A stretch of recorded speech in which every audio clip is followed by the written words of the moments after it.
Welcome back, everybody. Our next project is going to be a lidded box with an inlay and a suction fit lid. I've cut this one in half so that you can see the inside shape follows the outside shape, and I've got an even wall down through this section here. That loses weight on the piece and shows a mark of craftsmanship along with the flat bottom. Where the base of the hole is larger in diameter than the neck of the hole, it shows that I did not just come in and use a drill bit to open this up. Again, another mark of craftsmanship. Let's set this down and start looking at some of the blanks that we'll use today. Let's start with the inlay.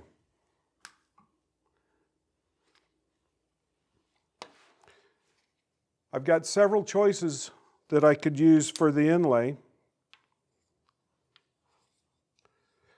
By putting a little denatured alcohol on them, I can pop the grain. This piece has got a nice crotch feather in it. Nice piece of walnut. This is walnut again. It's got some nice fiddleback shape to it, or figure. Nice fiddleback figure to it.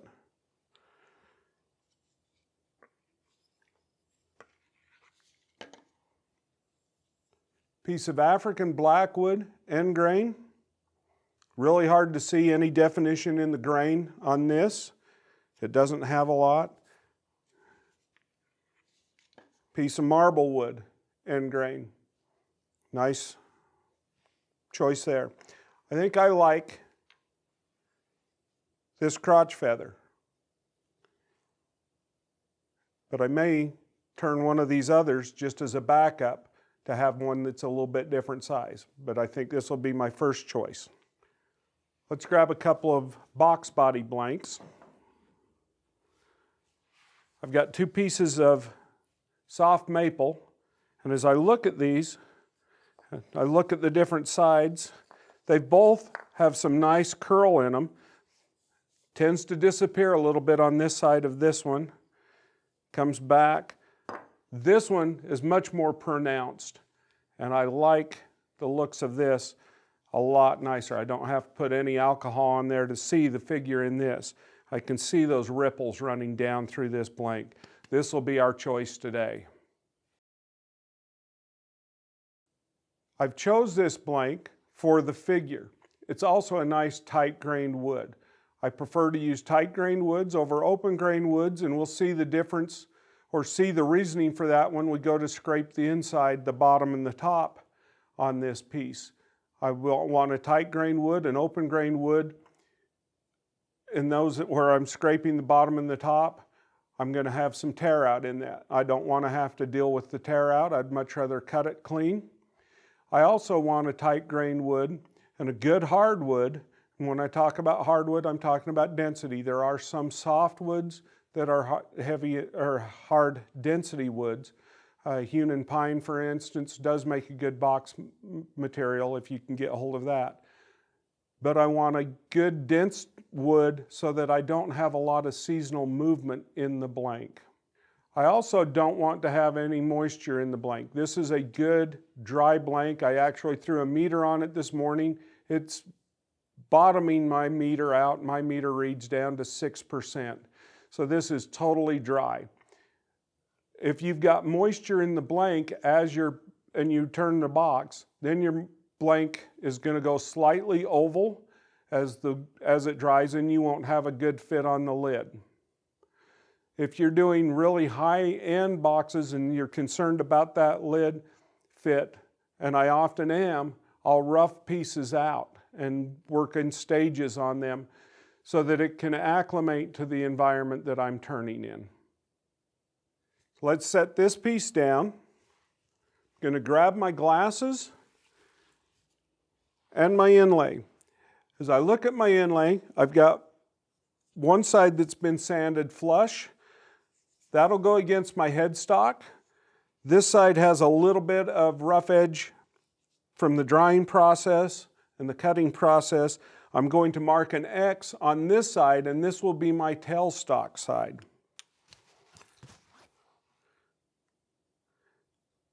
Corner to corner, find center.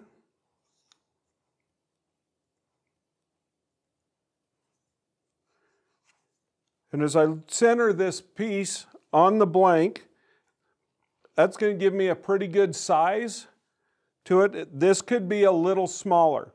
That'll be fine. It probably will end up just a little bit smaller. While I'm marking centers here, let's go ahead and mark out the centers on this blank here.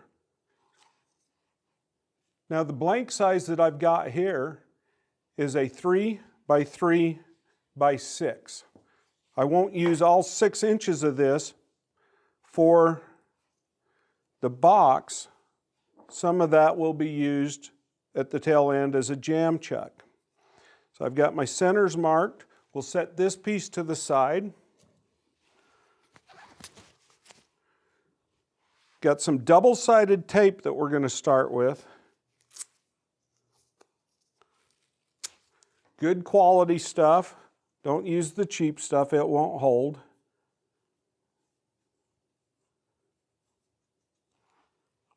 And this has got a cloth woven into it, so it is a good stable chuck. And I rub that onto the spindle to form my chuck.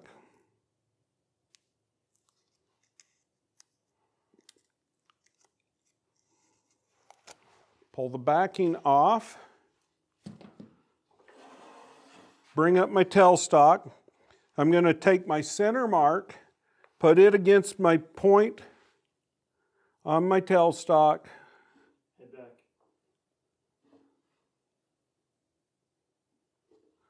And then bring in my tailstock. I've got that just set onto that surface. I'm not pushing into it right now. I do want to have some friction on there, but I don't want to push that center point in. When I left the house this morning, my wife let me have 1 penny. And I'm going to use that as an interface between my point and my blank to hold that back in against that tape securely without putting a hole in there and losing 1/8 of an inch of that blank. I've only got about 3/8 of an inch here thickness, and I'm about 2 1/4 inch square on here. So I don't want to lose 1/8 of that. I may want that wood back later if I do. So I'm going to be very careful about damaging that wood with the point. Let's grab our tool rest. I need my little short one for this. I'm going to need a little bit more room in between there.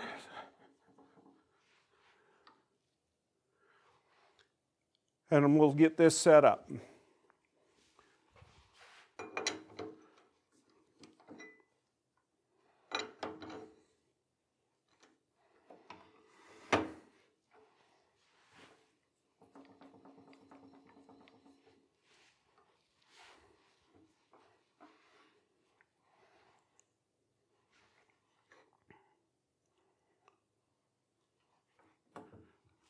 I'm going to start working on this piece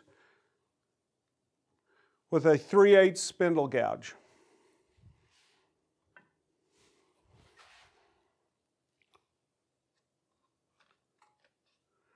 Start at minimum, bring my speed up. I should be able to come up to quite a high RPM here because I'm friction held on this piece. Now I've got those corners involved, so I don't want, I've got the corners here, so I don't want to be too slow so that I'm beating those corners up. The other thing I need to take into consideration is my grain direction. And I'm face grain because I've got that crotch feather here. So I'm going to cut this just like a bowl blank. Come in and slice this way. Not like a spindle blank to where I'd slice down this way. So I'm cutting with the grain because of the grain orientation here. You'll bring this up to about 2,000 RPMs. Just gently slide in there.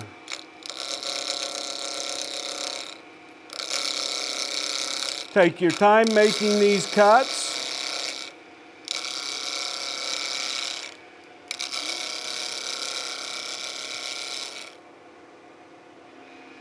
Just heard the sound, the pitch change on my revolving center. So I slid my revolving center in. Take a minute, move my tool rest in closer.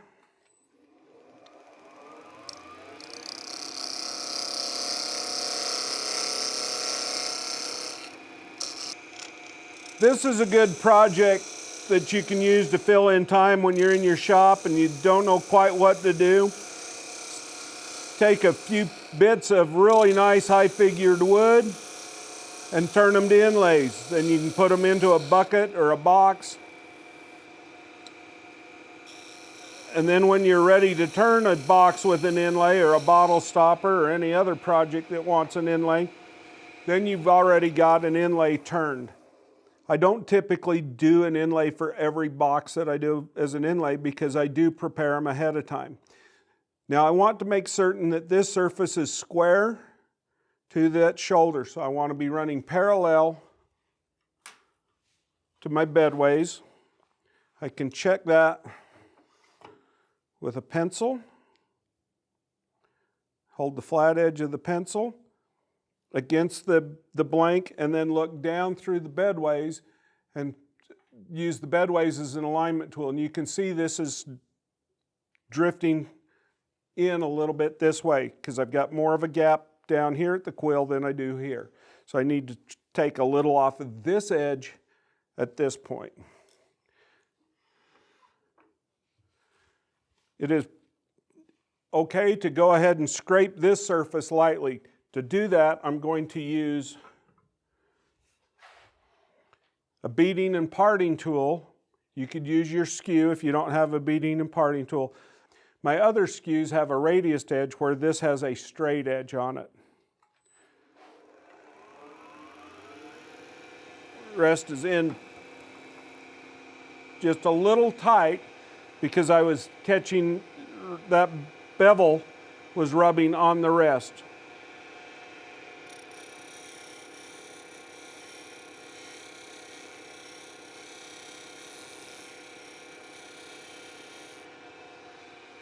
Just a little dust off of there.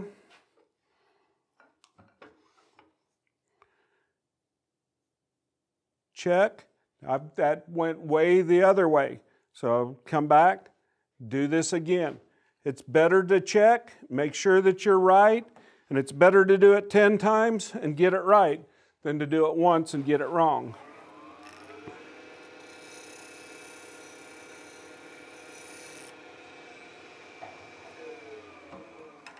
This is one of those places where a little patience is going to pay off.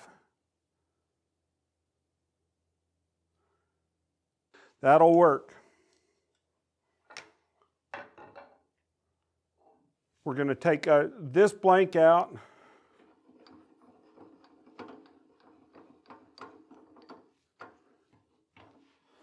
And set it to the side. I've got my multi-tooth center again. I'm going to set that in.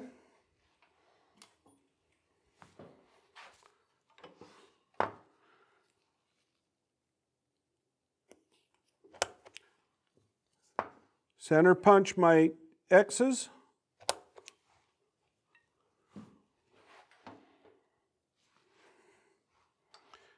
Mount the blank between centers. Bring that up tight. Tool rest. Standard tool rest height. And we'll get ready for our spindle roughing gouge. Now that I've got my blank mounted between centers, I'm going to brush some dust off this bedway, make sure this turns free. Tool rest is set for my spindle roughing gouge. We'll move these tools out of the way. Grab my spindle roughing gouge. Take a second, double check that I'm between centers nice and secure. My speed's at 0. And I start with one hand on the machine, feeling for vibration and standing out of the line of fire in case that should come loose, or a part of it should come loose as it's coming up to speed. There's 2,000 RPM. That's a good place to start rounding these corners off. Spindle roughing gouge, anchor, bevel, cut.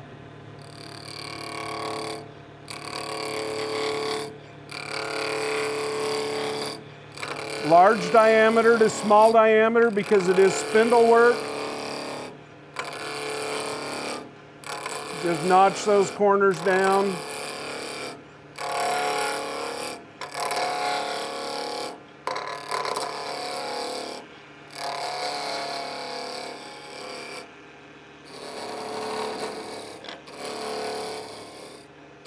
You hear that pitch change as it gets closer to round.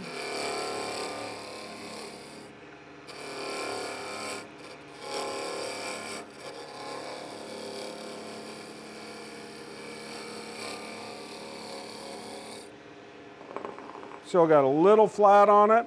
I want to get this corner off of there first before I go after all of that. That'll let me bring my tool rest in a little closer. Also gives me a second, or it also gives me a chance that I can take a second and look and see how this is cutting. This piece, for as highly figured as it is cutting quite nice.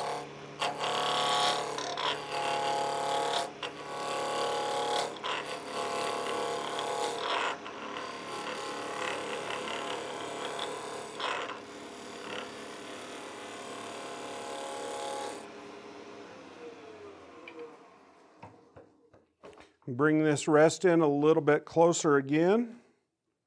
About 3/8 of an inch away. That'll give room for my bevel so that my bevel's not riding on the rest itself.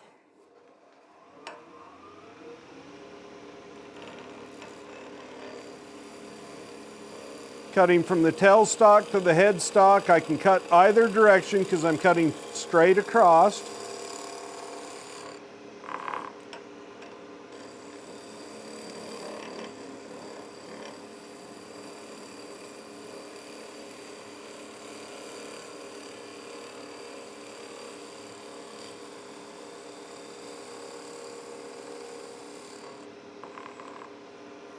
Feels just like I got a little flat all the way through there.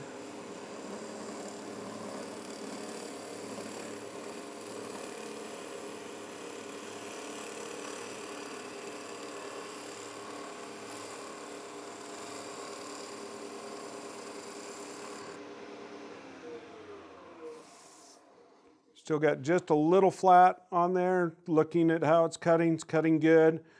One or two more passes, get underneath that flat area. Gonna roll over, catch this onto the front wing. Tool looks like it's upside down. Feels like it might be plucking the grain out a little bit. But I'd rather know that now as I'm starting this piece than when I'm trying to get a finish cut. If it's gonna pluck the grain out, I wanna know about it. Just a little bit right there. Okay, so I did pluck that just a touch.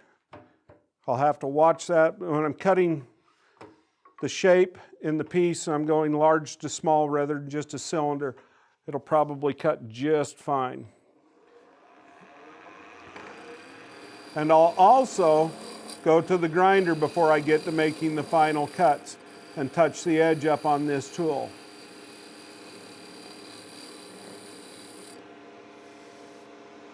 Feels like it's to round. Let's cut some tenons in each end of this blank.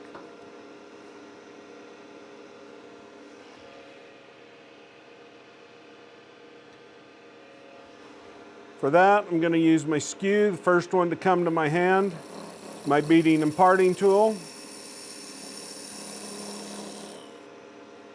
It's cutting a little, it's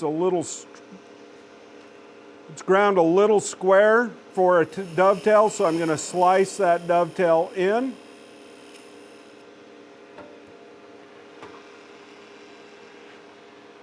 Do one at each end.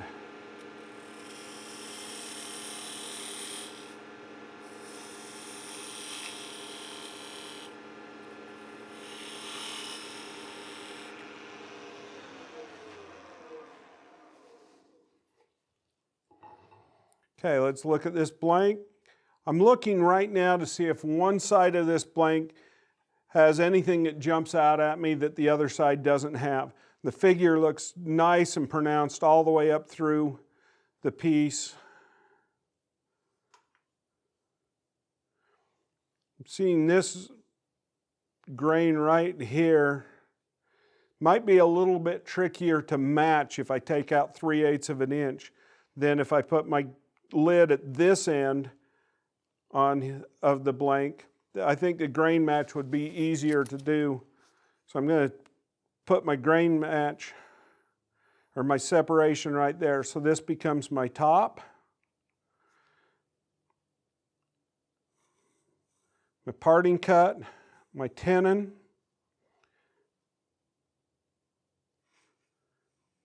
And a guess of where my box body, where the bottom would be.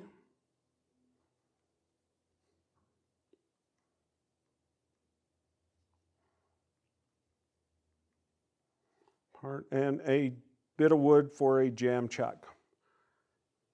So there's kind of the path that I want to take. Before I part this off though, I want to put it into a chuck and make sure that everything is running true, but I never part off between centers. As soon as you get down through and you separate this piece, I've got pressure from that tailstock. That's going to push in there and jam your parting tool, and that'll be an oh shoot. We don't want to see that. Or a word that sounds kind of like that and has a little bit more emphasis on it when it grabs. So let's take this off from between centers. Slide these tools out.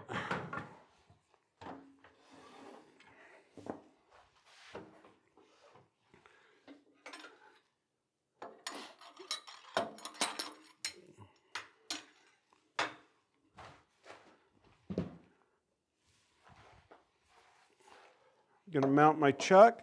As that came over, I brushed that mounting surface with my hand, and then I visually look at the mounting surface on the lathe spindle and make certain that it doesn't have any dust and debris on there, and give that just a little flick.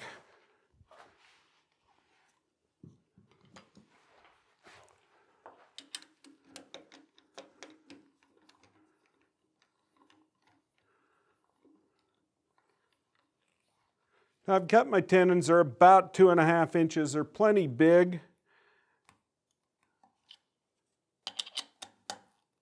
And they're a little bit bigger than I do with most face grain work on this piece. Those 8 corners are biting in, but I'm quite secure. New mounted piece. Start at 0. Should be running true, and I am.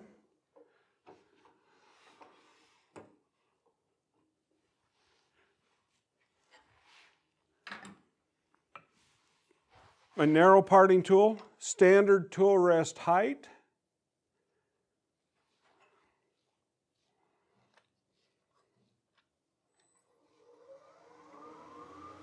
About 2,000 RPM.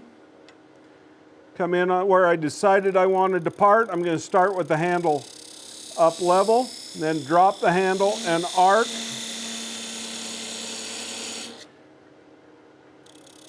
I'm automatically, instantly burning some of that wood. This tool needs sharpened, but I think I can get away with what I'm doing here. And I go down through 1/4 inch, stop and open up a little cut, wider curve, and I keep on working back and forth as I do that, as I go deeper on the blank, so that I'm not binding on both sides. I'm down to about 1/4 inch. My left hand reaches over to the tool rest, stays clear of the chuck, gently supports the blank.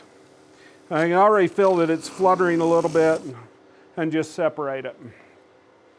This piece I'm going to set to the side, and we're going to work on this piece. The first thing I'm going to do is get my revolving center out of the way and slide my tailstock back.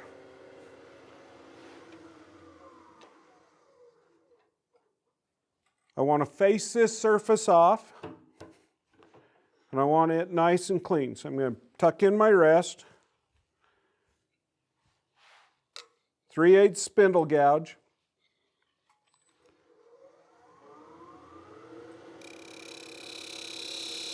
handle up level, flute closed, tip is vertical, and entering at the 9 o'clock position on the blank.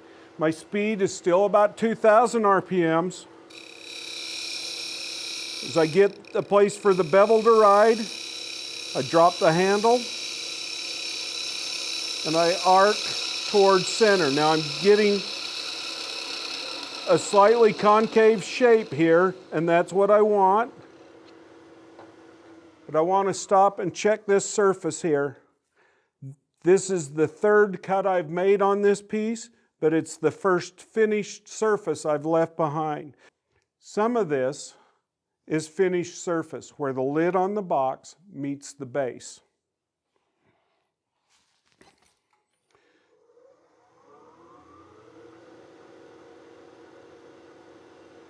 Now we're going to do a little end grain hollowing here.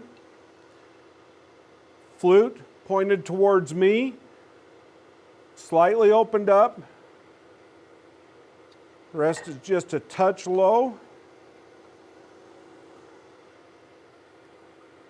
Flute slightly opened up. I start behind center in the 5 o'clock position with the tip of my tool. As it enters to center, it finds center, and then I can start opening that up by wiggling the handle a little bit. Once I've got the flute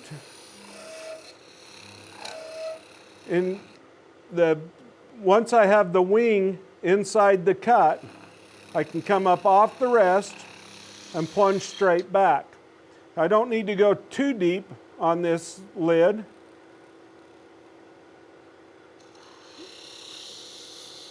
But I can work that just like a drill bit. Now I can come and with my hand underneath, with my left hand underneath or on top, I can just close my fingers. Or I can push with the right hand.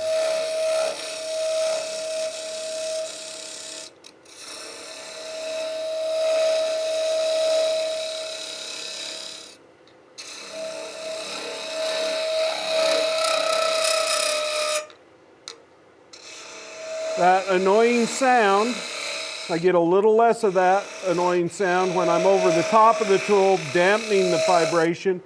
But that annoying sound is the tool letting me know I'm abusing it. It doesn't like that, it's flexing.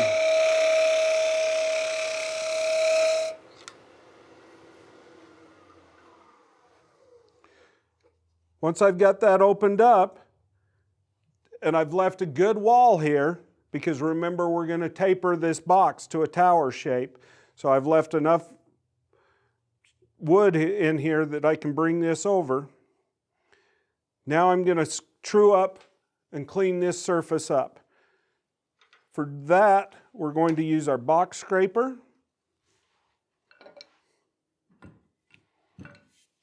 I've got the Artisan box scraper. Now the edge of this is not a square across tool.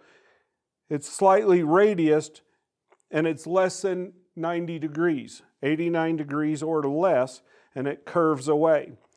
The side of this tool has had some material relieved along the side of it so that it doesn't hit the sidewall as I'm plunging straight back through.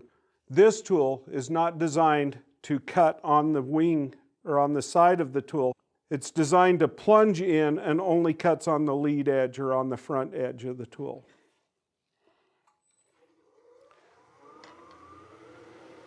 I'm going to set this up, glance down the blade, one side of the blade, line it up with my bedway, plunge straight down. I brought my tool rest up to about center height. And so the handle on this tool is always higher than the cutting edge, and it's always pointing down. As I get to the back of the hole, top of the lid, the handle kicks in towards center, and then the blade can drift back and forth, and that radiused edge should slice. If you end up leaving, I've still got more to go.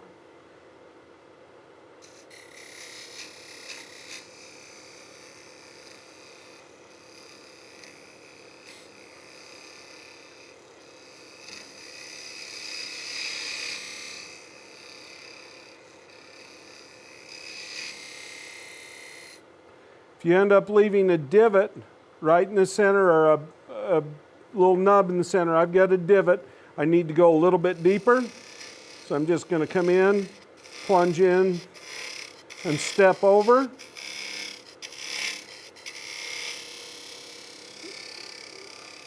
And then drift. It's hard to get right to that dead center, and typically you end up leaving a little nub in the center. To get that nub in the center, I'm going to come in, lift the handle a little higher, come in up underneath center of the, and I'm using the center of the blade.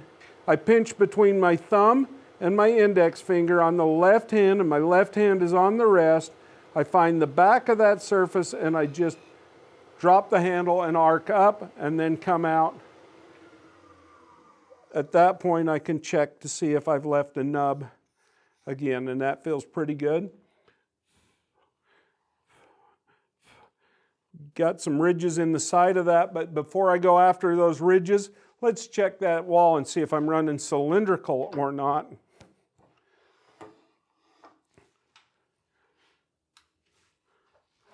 Back to my box maker's best friend, a brand new pencil.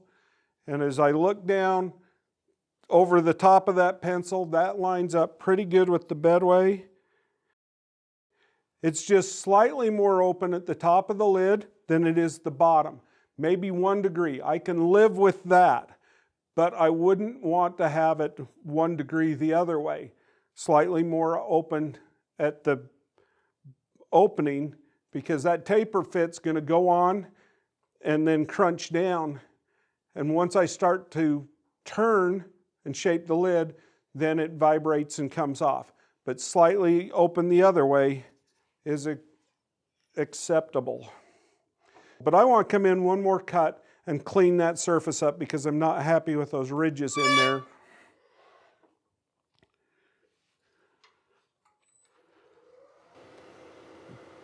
Again, I'm going to set this up, line up with my bedway, and just try and take just a skimming cut.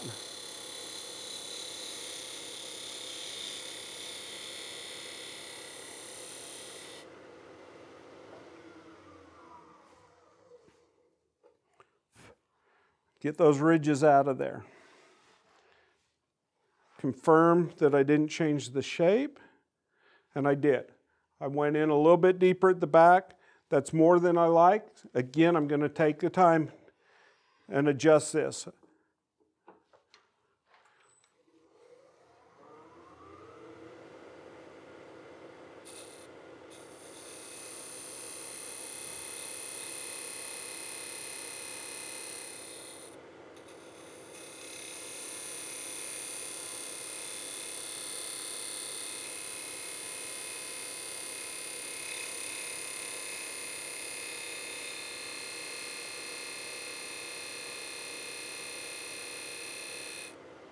Be gentle as you get to the back of that wall. You're not trying to force the tool through it. You just want to come up and find it. Okay, that's where I want to be. Parallel to my bedways, or just slightly larger at the back, just a degree or so. As I look at the end grain, I've got just a touch of end grain that's torn out. I don't like that. I'm going to come in, put a little wax.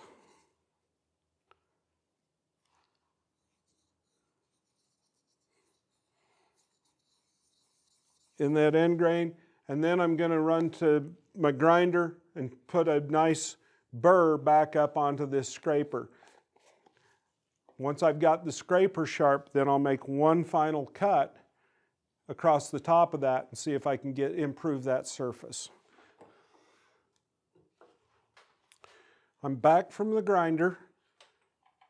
I've still got the same shape on the tool, but I've gone in and about 80 degrees, put a micro bevel on here.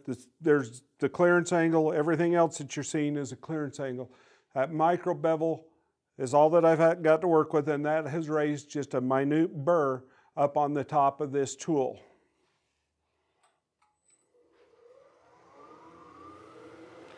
You come in, take the corner, put it into the corner, just kiss that, and then drift across that surface. You can see what I've got is just barely lifting up off of there,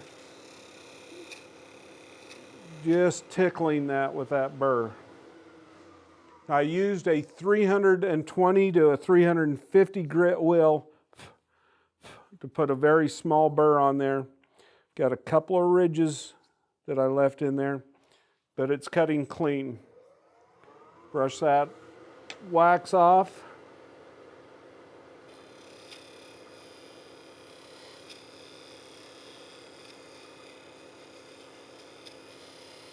Tickle that surface.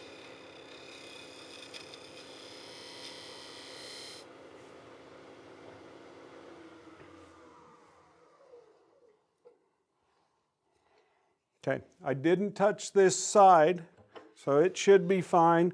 I can sand the two end grain surfaces, but I don't want to sand this side grain. I'll change the shape of this side grain where I've taken so much effort to cut that nice and clean.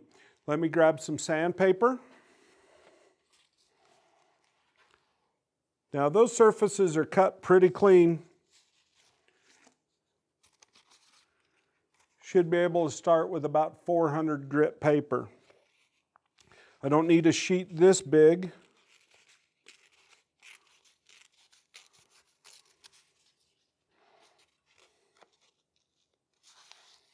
Fold that up.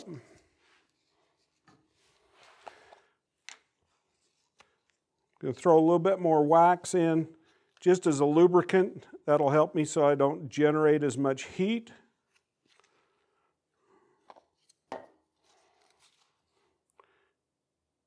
Turn my speed down. That smaller paper, I can fold that.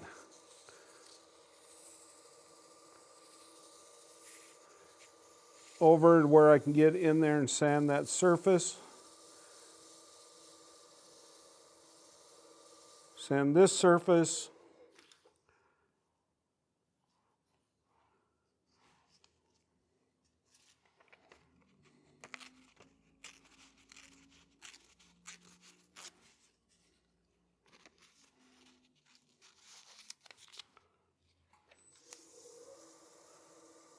A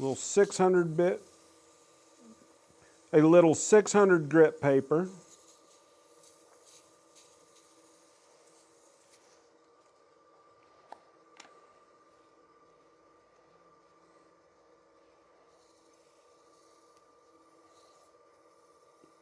A little wax.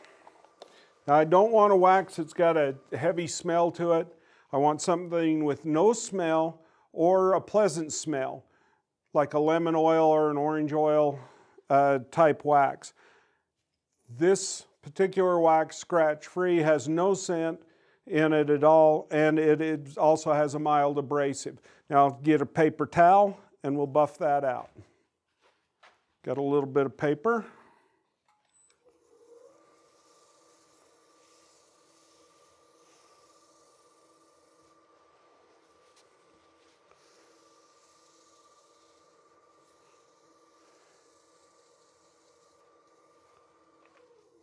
Buff that surface.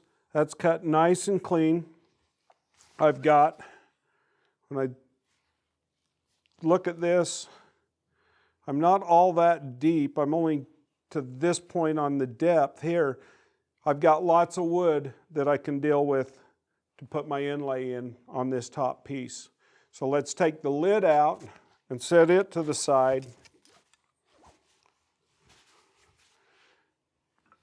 And we'll put the base, or the bottom of the box into the chuck.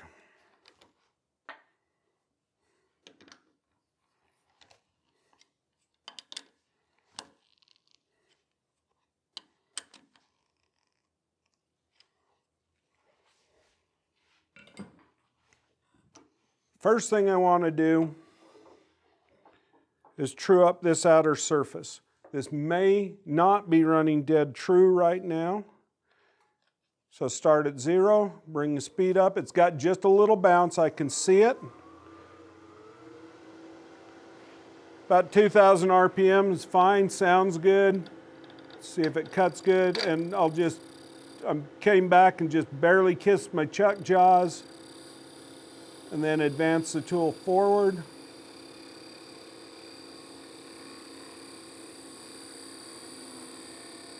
And just skim that surface. I had a pencil line running all the way around down at this end. The pencil line's gone now, so I know I've cut clean. I can come in and face this surface off.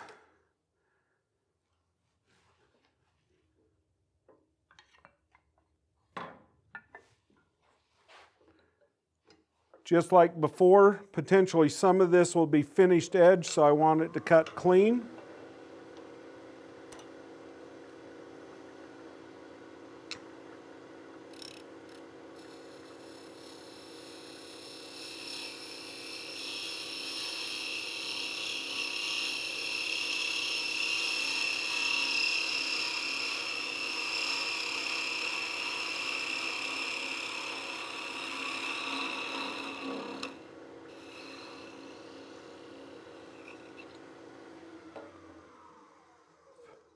Cut that surface, look at it, it's cut clean. My next step is going to be what I call my rough fit of the lid. Now in my rough fit of the lid, I just am looking for how far I can hollow out the piece. I need a stopping point. Right now I don't have a stopping point. If I started to hollow, there's a good chance that I'm going to get my wall thickness wrong. So I want to find out how far I can hollow. I don't want the lid fit on yet. I don't want the lid fit on this piece yet, but I want to know where that dimension is. I could take a ruler or a caliper and transfer that, but I just take the lid, take my beading and parting tool,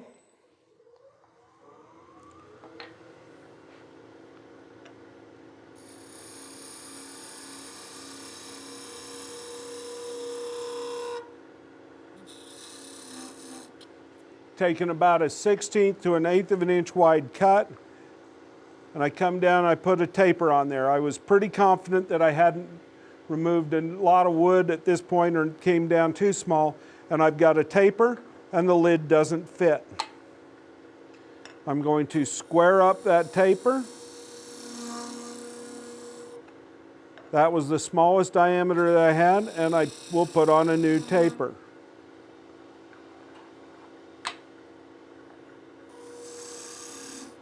And I just repeat this. What I'm looking for is where that just fits, and as it starts to get close, I'll start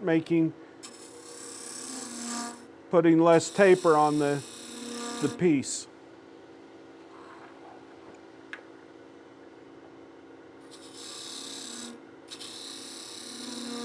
The reason I don't just keep plunging in and cutting the taper, that I square it up each time, is that gives me a reference. That square gives me a reference on where I am. If I just keep cutting the taper, I don't have that reference point.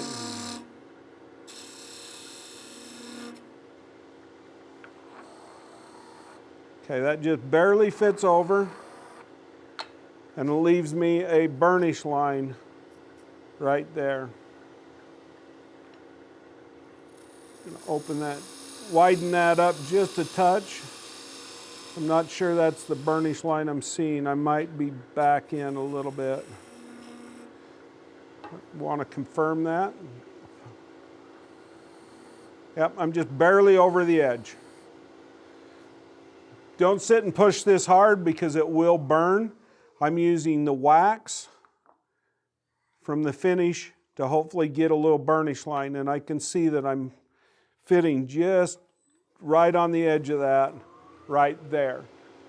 That's where that lid fits. I'm not cutting the tenon at this point, but that tells me I can hollow out. Now if I want an 1/8 of an inch here and an 1/8 of an inch down here that for a 1/4 inch wall, let me show you on the split piece.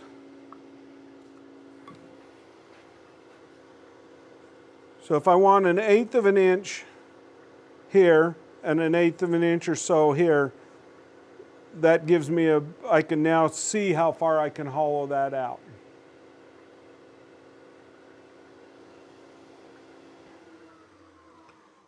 I'm going to shut the lathe off. We're back to end grain hollowing. So move some of this out of the way.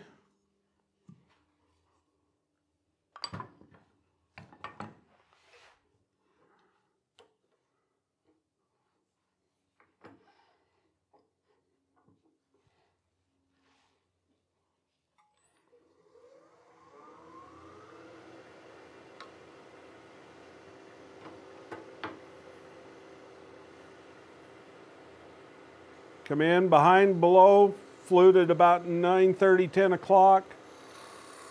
Enter.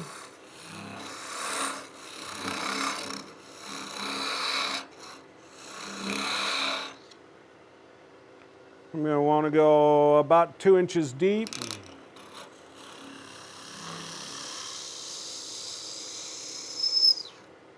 Be careful, that can heat that tool up. Don't put your hand on it. If you're not sure if that's hot or not, rather than put your finger on it, stick your tongue on it. You may talk funny, but you'll learn your lesson. It was hot. And your tongue does heal quicker than your finger usually.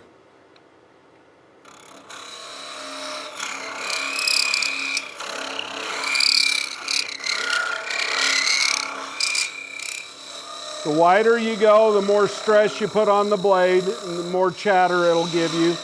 So just open that hole up. Got a wall down in there, felt that.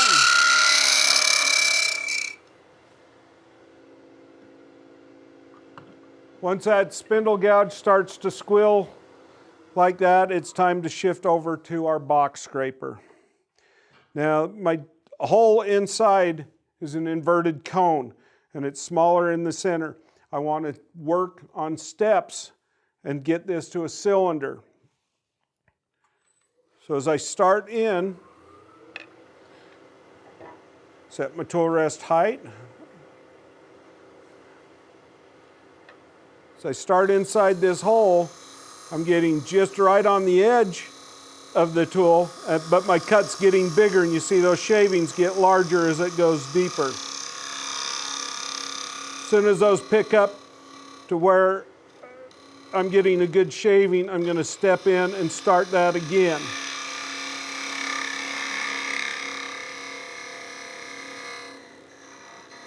Now I've got to be mindful that I don't jam this into a hole that then picks up I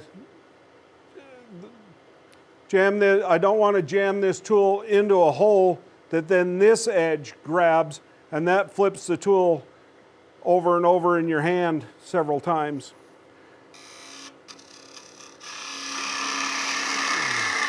So step, step, step, come in. I don't think I'm to the center yet. No. There, that felt like it may have got close to center. The dead center is the hardest wood to cut because it's not really turning. It hasn't got any speed, so you don't want to, the tool doesn't want to cut center. I still have a hole in there, So I'm going to continue to work some depth.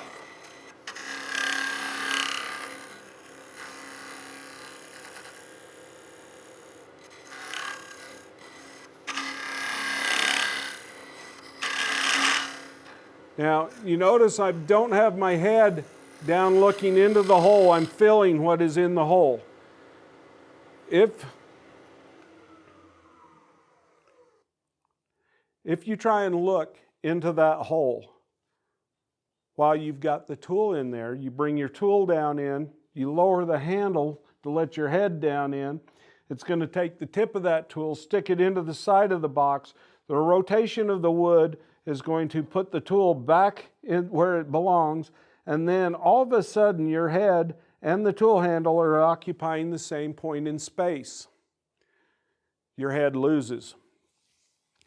That's why my grip is over the top and I'm feeling down inside. I'm not looking down inside. When I want to look inside, I stop the lathe and I pull the tool out and I stick my head down there. I've still got a little bit of a hole from the center.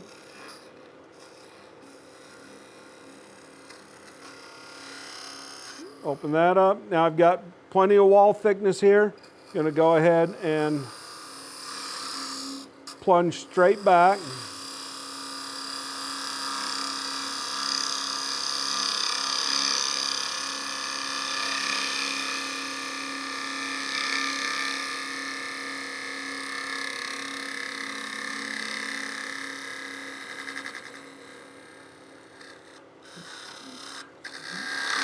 Picking up a little bit of extra thickness as I get down there, a little bit wider cut.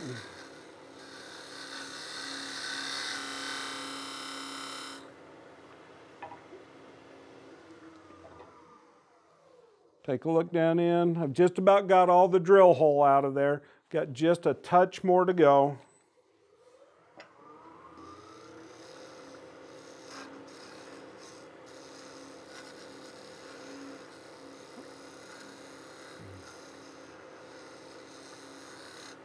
Drift that sideways. That looks better. Shut the lathe off, take a look. Yep, that's much better. Now I've got a cylindrical hole in here. I don't want a cylindrical hole. I want to be a little bit wider at the base down here. I'm going to measure my depth. Just a pencil.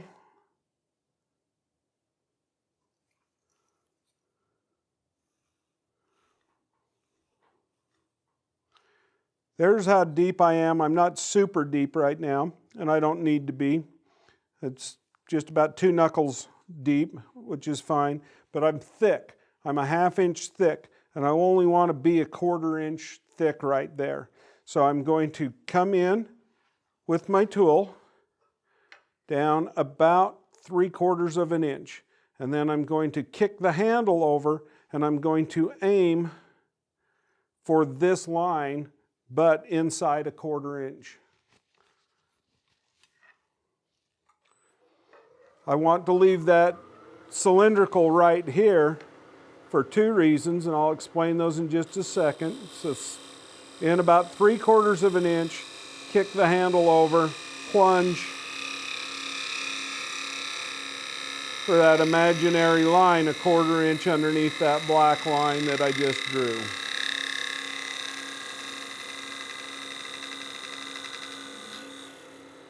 Getting a little heavy on the cut. Take it in 2 or 3 bites. Drift across the bottom.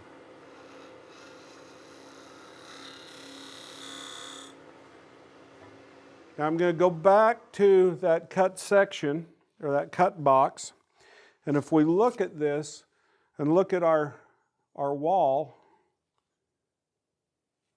if I'd have started my taper here and brought that over,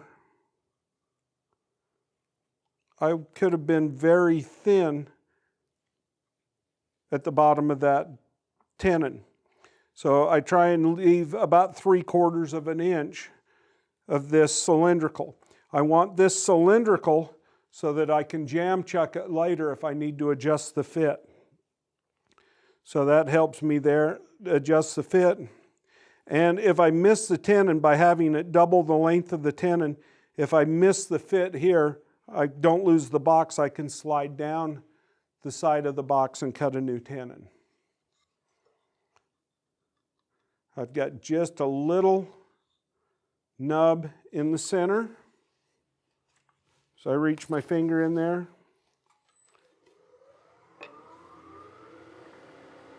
Handle up high, tool low.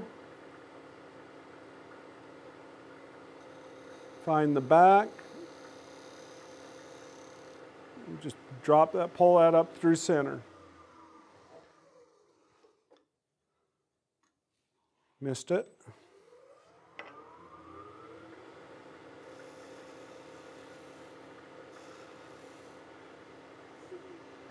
You want to avoid trying to go in, finding the center and going sideways, because you'll cut just a new nub in there again.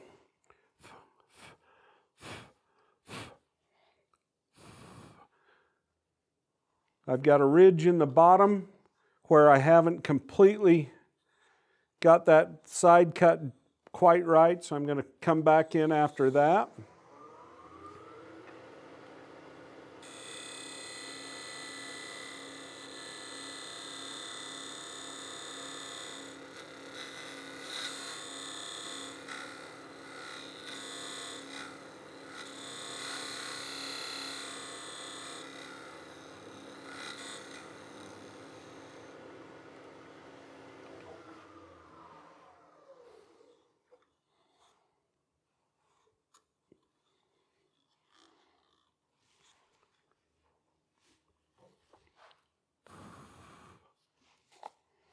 I'm going to throw a little wax in and make the final cut, just like we did on the lid.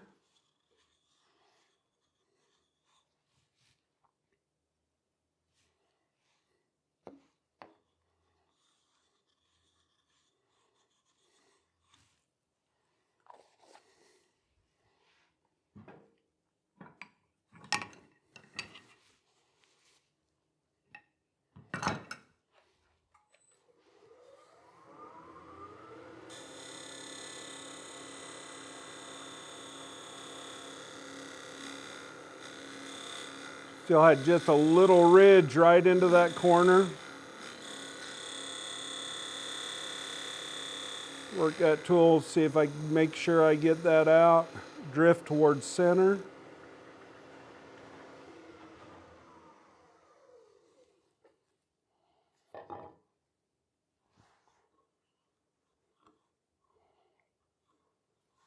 Okay, little nub back in the center.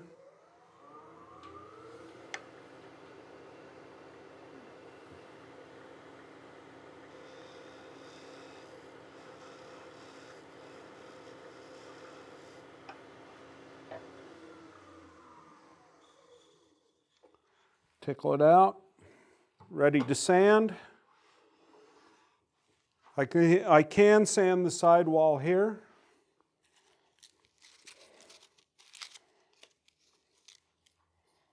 And the end grain at the same time. A little wax, reduce speed.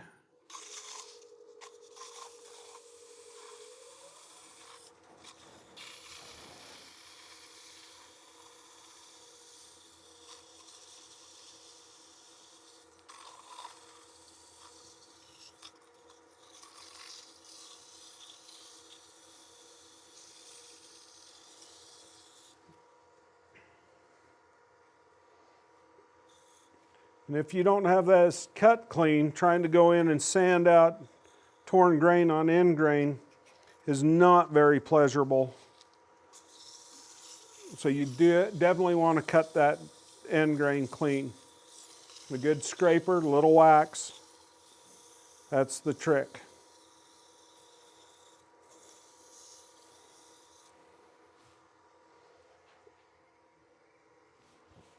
I'm going to buff out the inside.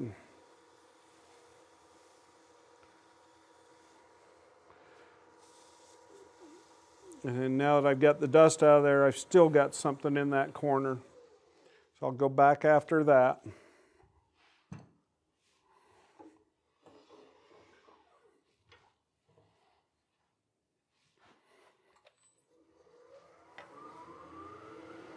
Back up to speed, around 2,000 revs, find that sidewall.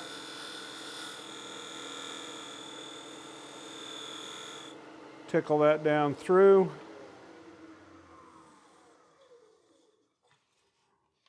Got most of it.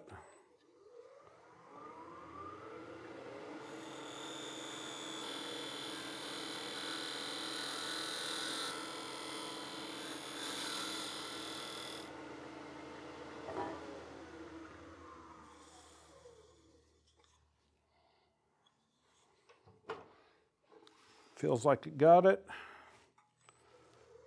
Sand it and then take another look.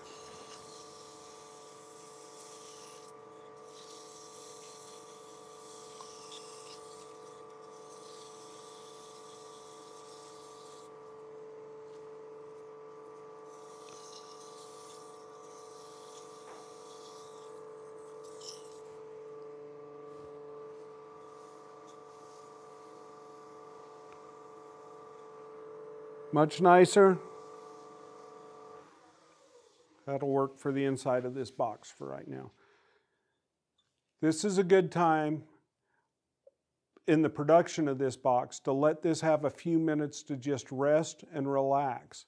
It usually doesn't take long, 5 to 10 minutes, and oftentimes even while you're in the production and doing the inside, this will relax. But giving it a few minutes to get that final stages. And what I'm talking about is that I've released the stresses in this blank.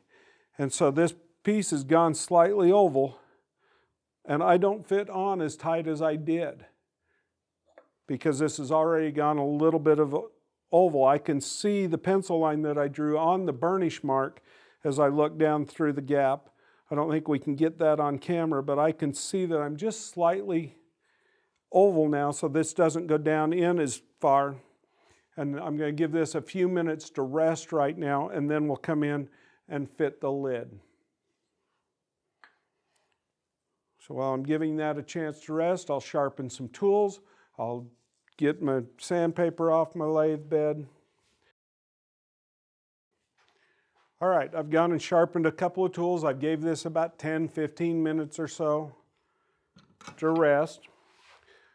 I'm going to come in and now go for what I call a working fit on my lid. My first fit is my rough fit, where I just get the general size, but I don't actually fit the lid. At this time, I'm going to come in and make a good snug jam fit between the box bottom and the lid so that I can jam that on and shape the top. I've got to open this up, hollow out a little bit on the end of this, and put that inlay in there. So I want a nice secure fit while I do this. Now the reason I go through these steps like this is if I fit the lid, shape the outside, and then tried to hollow the inside to the outside, this will always move and I'll never be as happy with my fit of my lid. Depending on the outside shape of my box, if I can't envision that in my mind's eye to get the inside shape where I want, I will rough shape the outside before I hollow the inside. But with the shape I'm working today, I don't need to do that.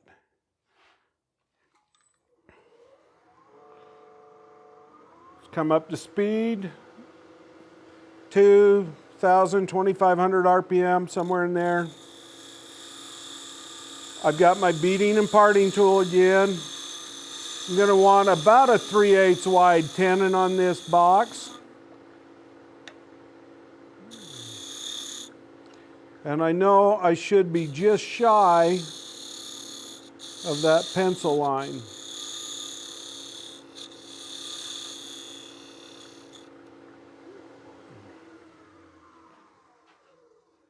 So with the pencil line still on there, I shouldn't fit, and I don't.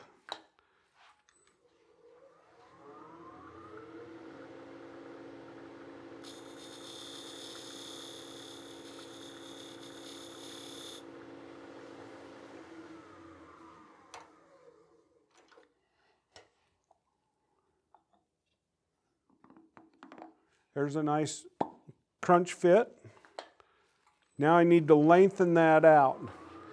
And I can be just a touch smaller in diameter, but not much.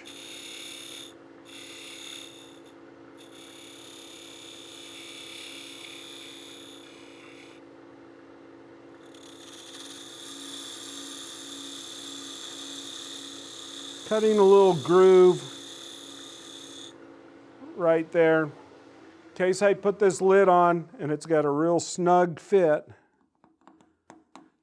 I've still got some place that I can put a wedge in between there and pry that off. Now it also serves a second purpose. And the second purpose is that's where I want my wall thickness to end up. So once I put this piece onto the box body, once I put the lid onto the box body, that's hidden from me, and I want to know how far I can cut. While I'm on that topic right now, let's lay out everything here. So there, that mark is my inside depth here. So I can shape down to that mark there. That'll leave me plenty of room to come in and cut in 1/8 of an inch deep and set my inlay down in, recess my inlay in, and then shape this out. So my overall height of my box is the overall height of my lid is a little over 1 inch. Check my overall depth on the bottom. Give myself a rough idea on where that should end. On there, that should give me a fairly balanced piece if I'm going 1/3, 2/3 rules. Okay, I'm not pounding that on. It's snug, but it's not going all the way. So I'm getting a little bit of thickness on that tenon.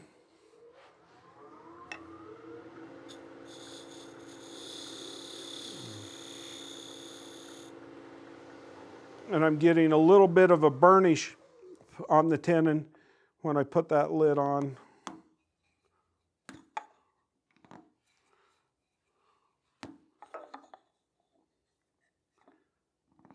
I'm just double checking, lining up my grain.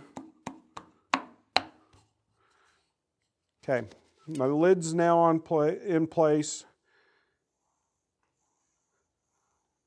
This wood out here is just excess wood, so I can start to shape, take it off of there.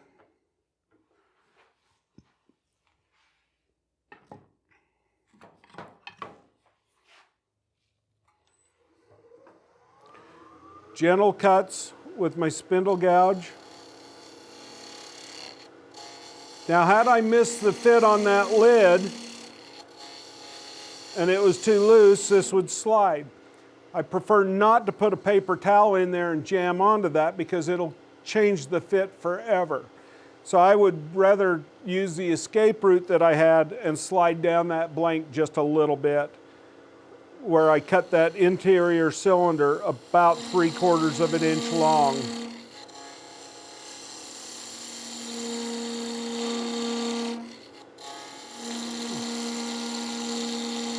But I prefer not to jam a tighter wedge in between there and change the fit. And if you take the time and sneak up on those fits, then you can get them pretty good.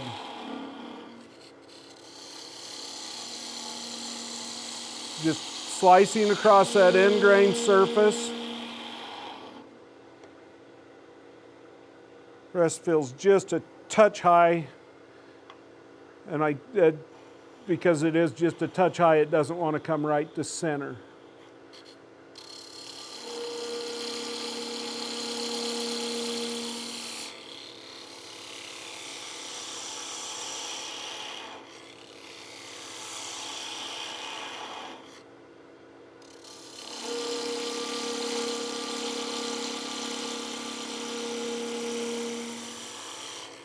Doesn't like pushing sideways across that axis.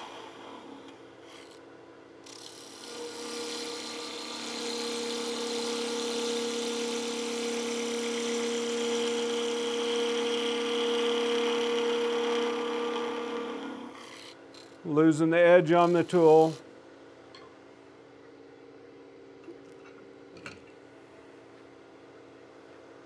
Switch over to my 1/2 inch just because it's got a fresh edge. You can hear that makes the change. Sharper tool.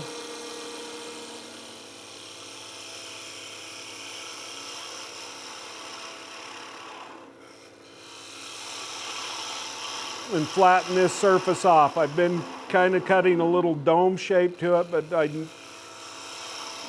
flatten it off or slightly concave it.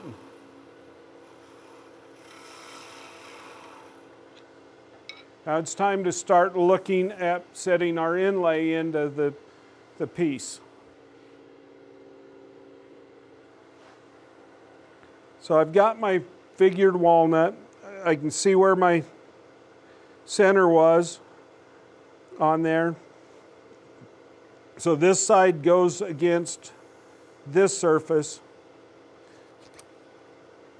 I'm just going to take my pencil and draw a few lines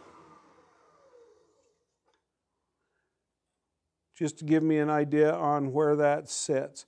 Now it sits between the second and the third line that I drew.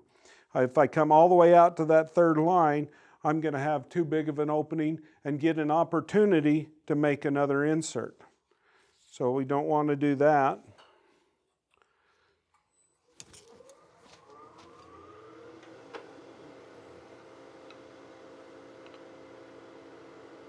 Starting at the second line, I'm going to come in and hollow this down about 1/8 of an inch deep. Remember, I'm hollow inside, so I don't want to drill down through here and go too deep. But I should have 1/4 of an inch of material to work with.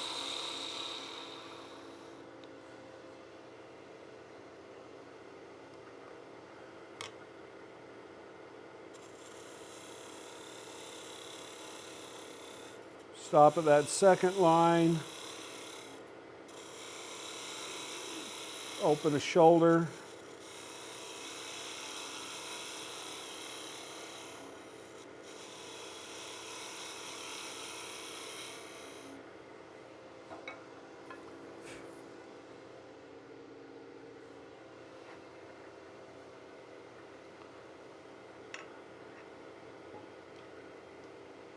Going back to my beading and parting tool, or my skew, whichever comes first to me. The beading parting tool was at the ready, and I've cut a slight taper on that shoulder, and I don't fit.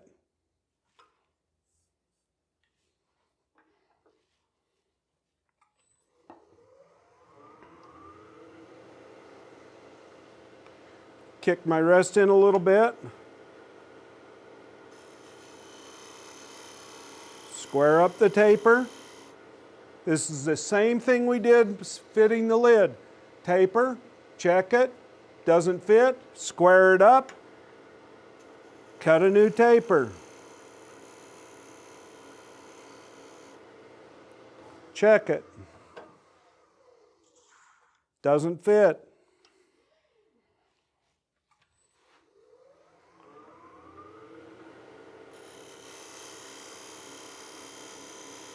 Square it up, cut a new taper, sneak up on things. Check it. Getting closer.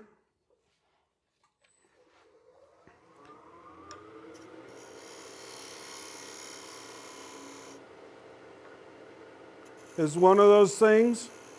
You can cut it too small 100 times and it doesn't matter. But you cut it too big once and you've got problems. So sneak up on it. Now right there, boy, it almost wants to set in there. So the edge of that taper is almost right at size. So I can just barely remove that taper and then maybe square up just a hair. Look at how far I've got the handle kicked on my skew so that I can see that. And brush the dust. I only went part of the way, brush the dust.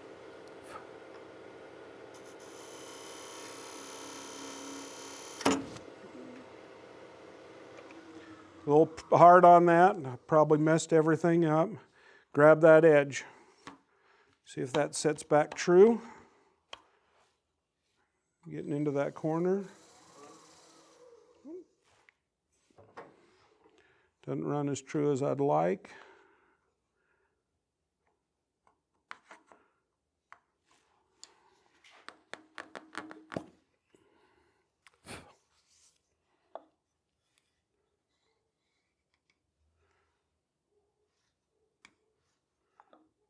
Back to the grain match. See if that sets better. Much better.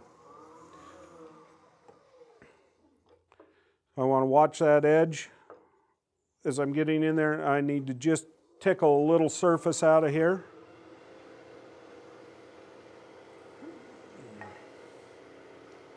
You kick that rest a little bit more in, like this, and that'll get me more stable on the rest.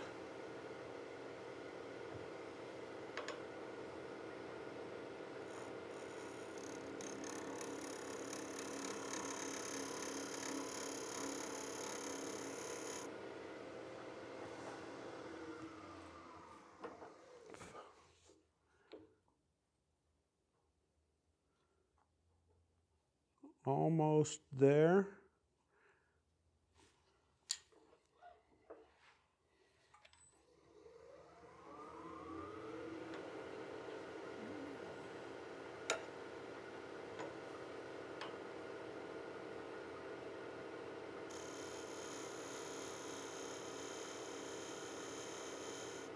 Just dust.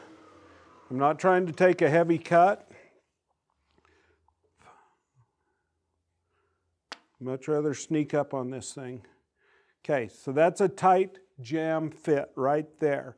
I could drive that in and probably be secure. We'll set it with a little bit of glue, but I want to finish the bottom where I had that little catch first. I want to get this area here because right now I'm proud here and it's not going to give me a shoulder to register on, so I want to remove a little wood out of there. Now, the other thing I want to do is I want to look at my grain and how I want to present that. So I'll wet this one more time so that I can see it. And I'm using alcohol so I'm not putting moisture into it. And I'm looking at how do I want that grain to present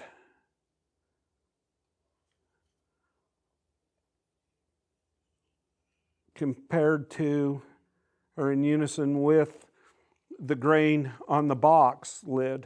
And I want it to look like I spent the time to put this in intentionally. I don't want it to look like I dropped it in haphazard. So I've got a heavy color ring in the growth rings running this way. I've got my growth rings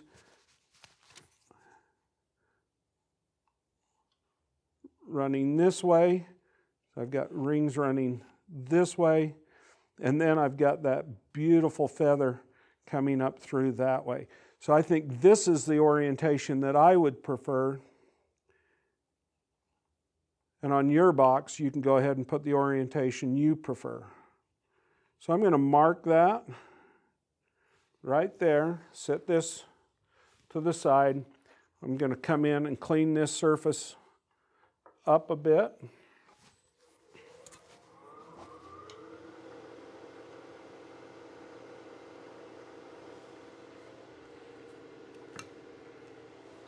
See if this little spindle gouge is any sharper. I don't want to necessarily come in with the 1/2 inch anymore if I can avoid it.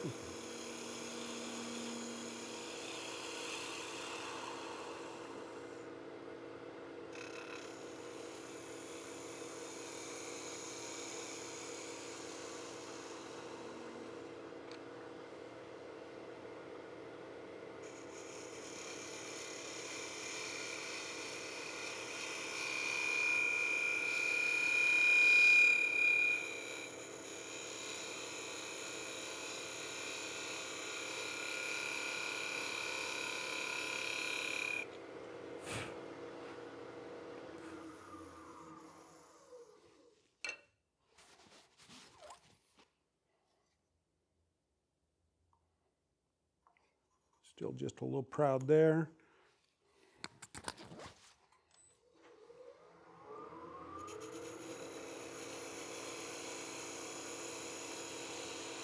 I'm listening. It doesn't sound like I'm thin.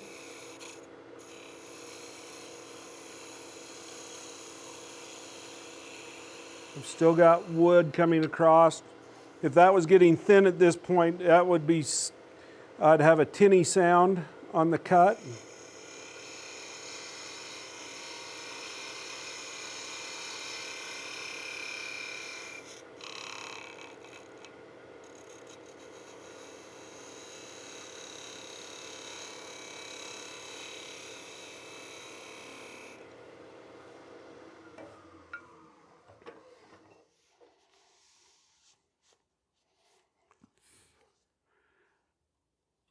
It's all right there where it grabbed a bit. That should give me a flat shoulder. Not quite. It's not quite flat, it's tapered.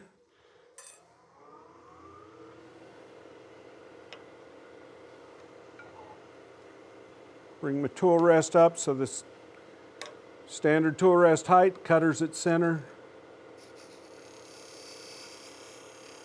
Just flatten that shoulder off on the bottom.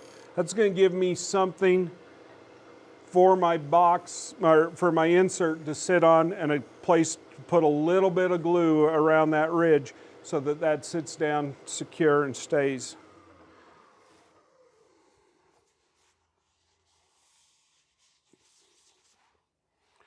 Okay.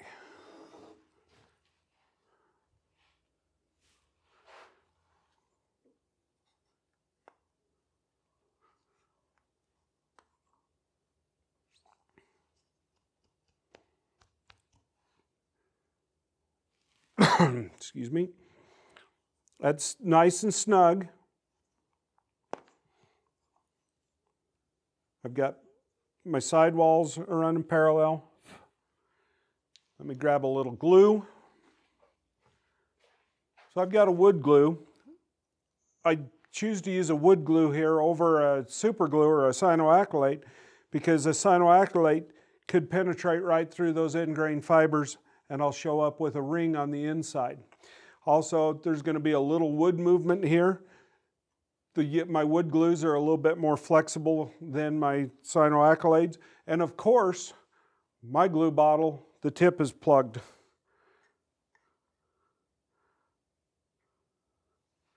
So take a little bit. I don't need a lot of glue here, just a very thin line. But I want to get it everywhere on that joint.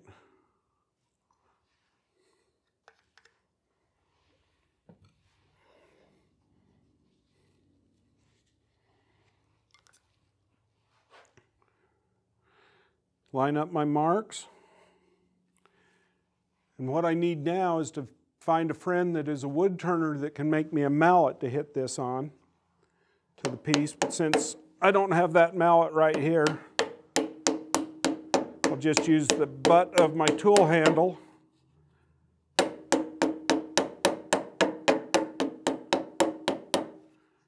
Set that down.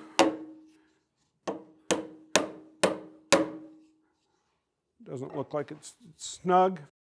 My joke didn't work on the mallet. Get my mallet, set that down.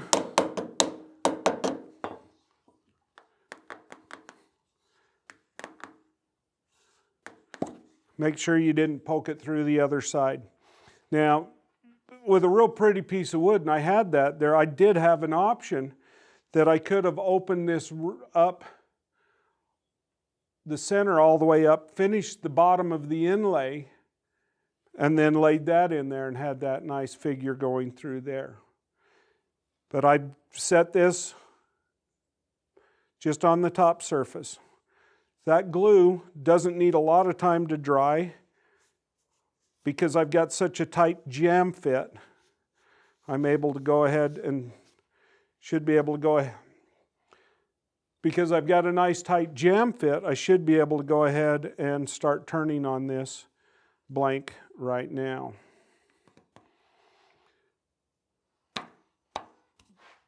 First thing I'm going to do is come in with my narrow parting tool and define my overall height of this piece.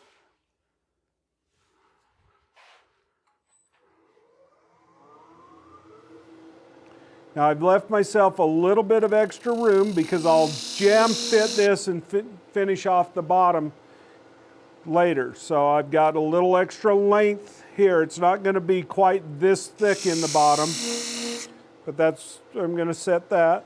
The next step I want to do is I'm doing a tower shape, so towers are typically a little smaller at the top than they are at the bottom. So I'll cut a taper first.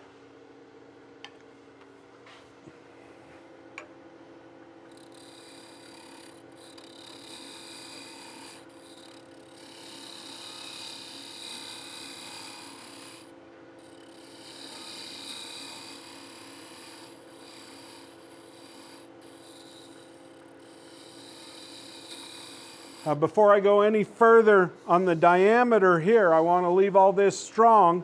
I'm going to come and do the shape on the top. All right, my next step, I'm going to clean this lathe bed off, get some things out of my way. And I'm off to sharpen my gouges. I'll be right back. Now it is time to shape this lid. If I look at our cutaway view, I can see that there's a bead and a cove, an OG curve here. So a bead and into a cove. I'm going to do the same type of a shape on this box that we're doing here today. Now I've got to remember that my grain is moving face grain here and end grain here, so my cuts need to go different directions.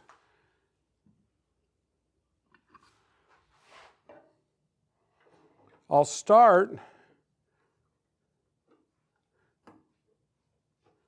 by truing up this inlay. I think I'll start with my 1/2 inch spindle gouge. Now this has been sitting in the chuck for a period of time. Let's just take a second and double check the tension on that chuck. Wood fibers do have a tendency to compress. And so anytime you've been in the chuck for a period of time, it's a good idea to come back through and double check that tension, especially if you've got larger gaps in between your jaws like I do. Those 8 points are biting in. So they're on smaller areas. Then had the jaws been closed up and a smaller gap here, I'd have had more contact on the jaw surfaces. Still running true.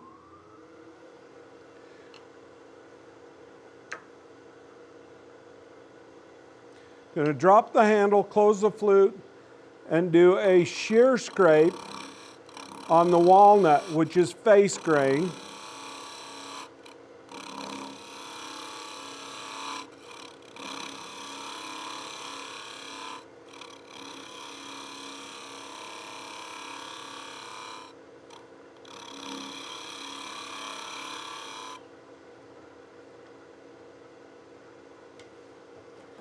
Lowered that rest again so that I get a better shear angle closer to the center.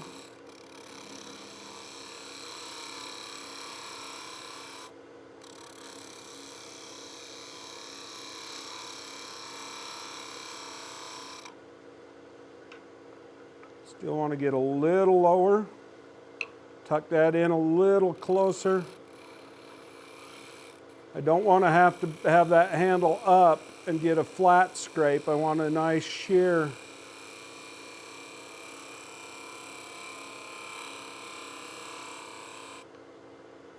I want a nice shear scrape coming across here.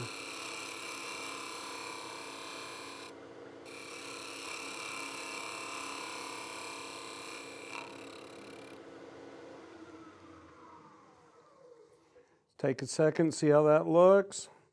That's going to be quite nice, just like we expected. I've got that crotch feather coming up through this way, and my growth rings coming around that way.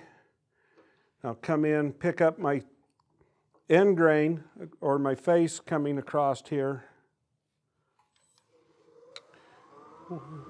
with my 3/8 gouge. That's my cove. Since I've got most of that wood in that face grain shaped, I continue a light cut across that surface.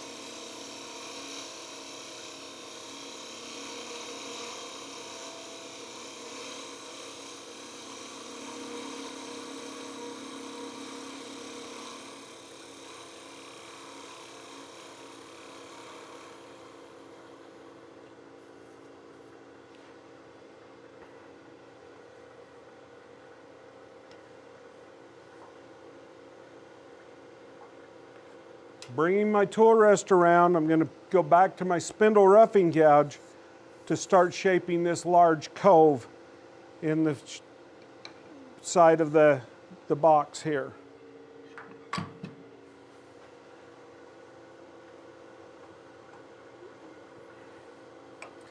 going to use the front wing as I come from the top of the box to the joint.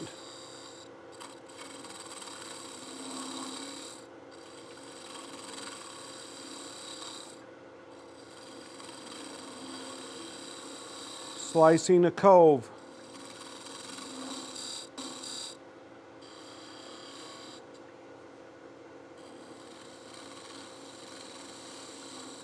Getting a wall of wood in front of my tool, come back the other direction, shaping a cove.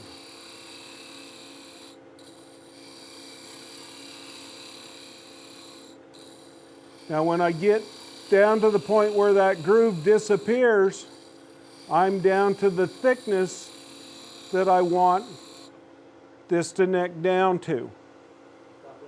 I'm going to go ahead and make a couple more cuts.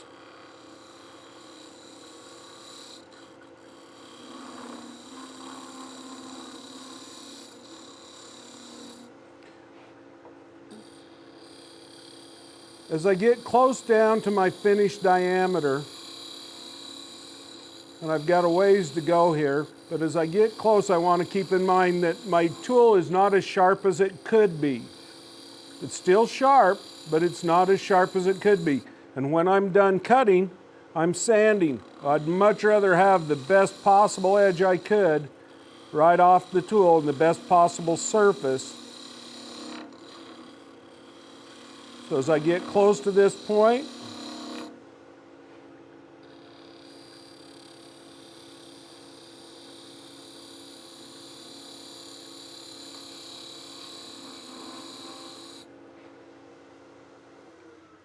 I'm going to take just a quick little break and go to the grinder.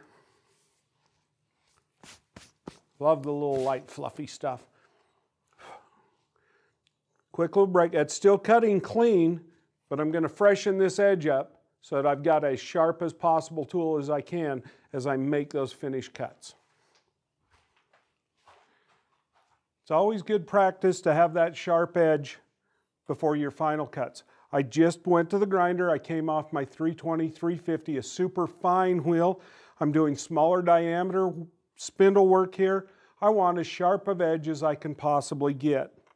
I've stopped shy of, I don't have a 600 grit wheel on, or I'd have gone there.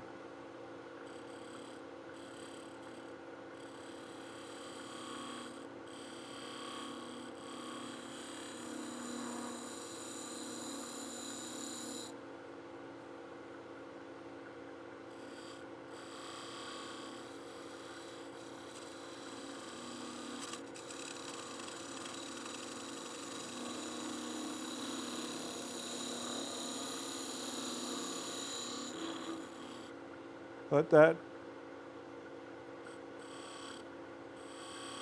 letting my body help swing that tool, get a nice smooth curve, and I'm pivoting off the tool rest.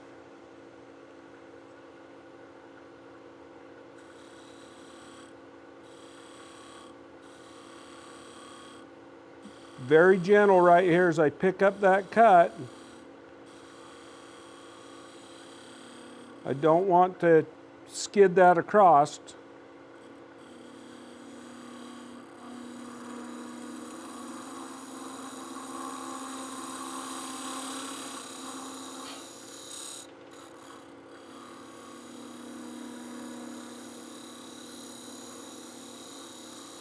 And as I come down to that parting cut I'd put in there earlier, that tells me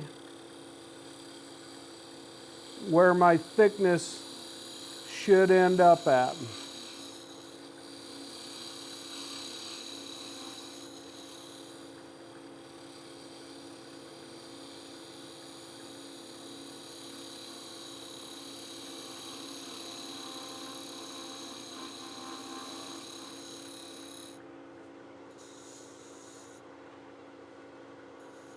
This little corner here is a little sharp, and those fibers are very short. So when I say it's a little sharp, I'm really talking about how short those fibers are, because I've got those wood fibers coming up this way and coming across this way. So they're very short. If that lid was to drop, they could chip. So I'm going to put just a slight chamfer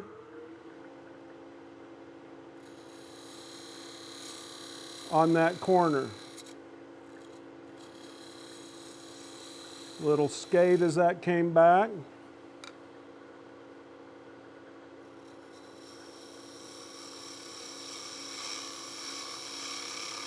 .3/8 spindle gouge, bevel riding cut.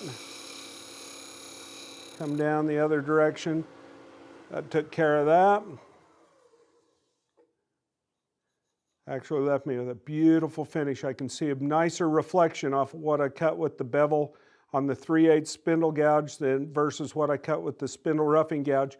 And that spindle roughing gouge is pretty good at that. So now let's move these tools to the side, and we'll sand what we've got here.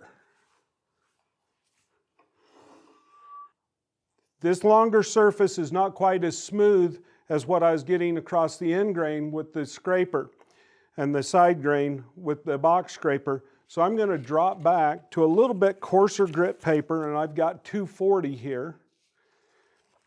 And I put the red lines in these. Your paper doesn't come with it. I put one line for 120, 2 lines for 180, 3 lines for 240. Then I jump to 400 grit. That has 4 lines. I can't count to 6 lines because I only have 5 fingers. And so I put a squiggly line on my 600 grit. So let's see if 240 will take out and smooth this surface up. Fold my paper in thirds, sand underneath. That way most of the dust is trying to flow away from me. But more importantly, more important than that is I can see what I'm doing to the shape. If I've got my hand over the top sanding, I can't see what I'm doing to the shape of the piece. And even with this 240, that's shaping that fairly quick.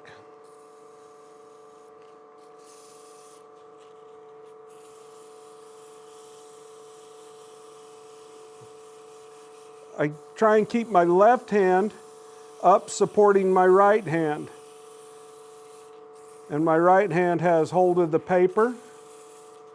And I'm going to work around little edges. I took the effort to cut this surface nice and clean, that chamfer. I'm not going to roll my sandpaper over that edge. I'm not looking for a radius on that. I'm looking for a nice soft straight line. By soft, I want just the corners softened. I don't want to have that rounded over. Now I'm seeing a couple of radial lines. One's right there on this, and that tells me that's some bevel pressure. More than likely, as I cut that with my spindle gouges, I made that cut and came around this way. I compressed that fiber with the bevel of the tool, even though it was a very short bevel. I had a heavy left hand on that tool pulling in, and I could feel it. I didn't call it out then, and I didn't recut it, and that cost me an extra 30-45 seconds in sanding on there, on that surface. So I'm looking, this all appears to be sanded good. I'm getting just right there a little, it's dust in the end grain, so that tells me it's slightly tore right there, or plugged up, and so I'm going to sand just that edge. And I keep moving and reaching for sharp paper. Again, sandpaper is just like any other tool. Dull sandpaper is dull sandpaper. And more importantly, dull 240 is not 320. So once it's dull, it's dull.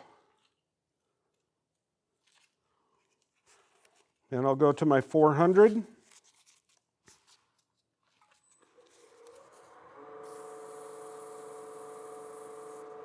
I'm going to sand the maple first.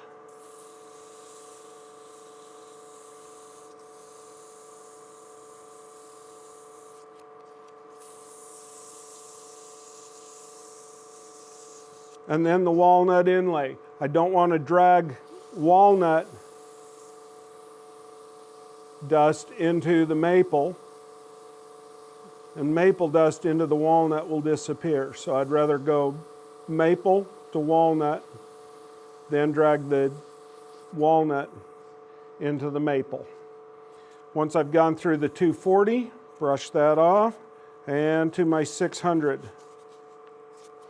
Even though I'm using the other half of those sheets I cut earlier, or I tore in half, I'm still folding these in thirds. The beauty of folding them in thirds is they don't slide on each other.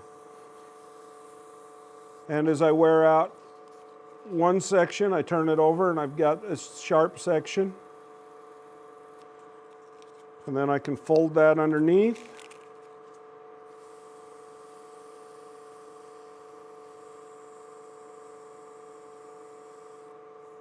And when that edge is worn out, that bit's not good enough to keep, but that bit is.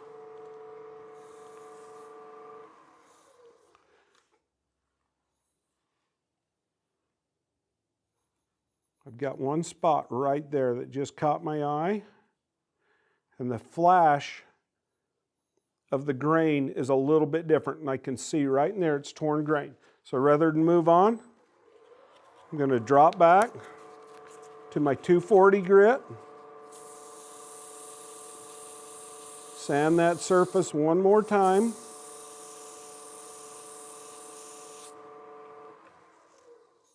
You're always watching through the process of how your surface is looking. If that doesn't look right, even though I've sanded to 600, it didn't look right, I don't go on. I stop, back up, go to whatever grit I need to get rid of it, get rid of it. I could have spent a lot longer had I just kept sanding with 600 before that went out of there. So back up to whatever grit you need. And if I wouldn't have came out with the 220 really quick, I wouldn't have hesitated to drop back to a 180 grit or a 120 had I needed to, and just admitted that I had started with too fine a paper. There's a lot of times people will say, well, I can start sanding at whatever grit. Well, that's great, but if your tool work's not up to that part, that grit, you're going to spend a lot more time sanding than you should have. And you could see that. I started with 220 or 240. I had just a little torn grain in there. I backed up. It took me just a couple extra seconds to get that, but had I caught that at the first go around, I would have been all right. Don't be afraid to back up to a coarser grit if that's what you need. At the end of the day, nobody cares what grit of sandpaper you started with, as long as you've got a good surface finish when you're done. If I had had to start sanding this at 60 grit, that's where I'd have been. But because I'm using proper tool work and cutting clean, I could start a much finer. And I'd rather do that than go to those finer grits. Sandpaper is just like any other cutting tool, just like my spindle gouges. It must be sharp.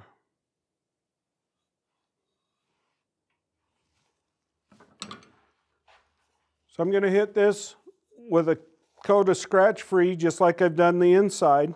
I'll do the outside. And that'll be my final abrasive and the first step in my finish protocol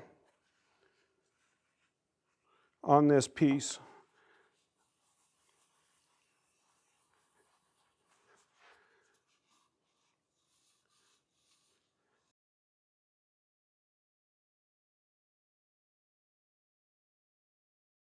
Now for boxes, I like a hardening oil type finish.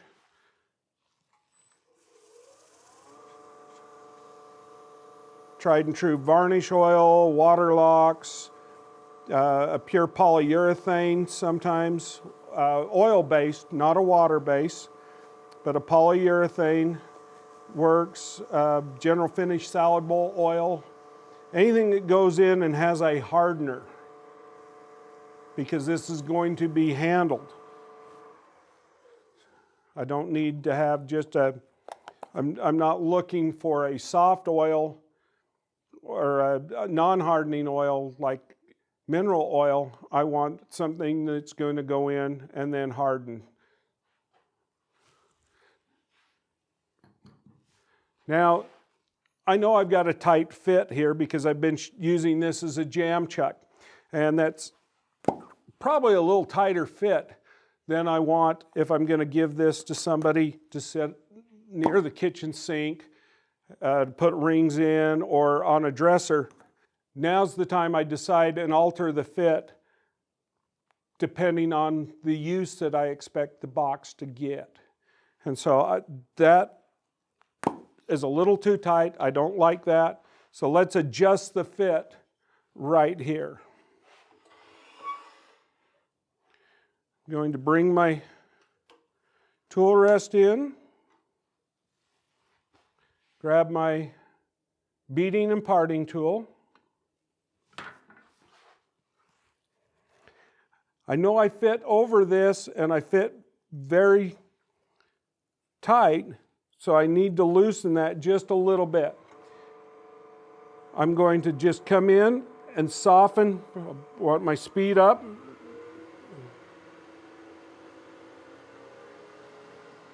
About 2200 RPM.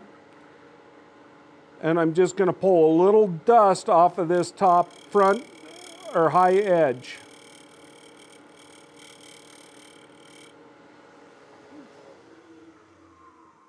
And I put just a little, took a little dust off with a taper, and that goes on about 1/8 of an inch before it starts to crunch. I'm going to brush the dust off of my blade, come around and take and barrel shape this now so that I'm taking material off the back side. You can still see a little burnish line right there where my finger is. So I haven't changed the diameter at all at that point. So I should come on, crunch on just a little bit, and then come off. It's still a little tighter than I like, but you can start to see how that, by putting that lid on a few times, burnishes that wood. Brush the dust off again.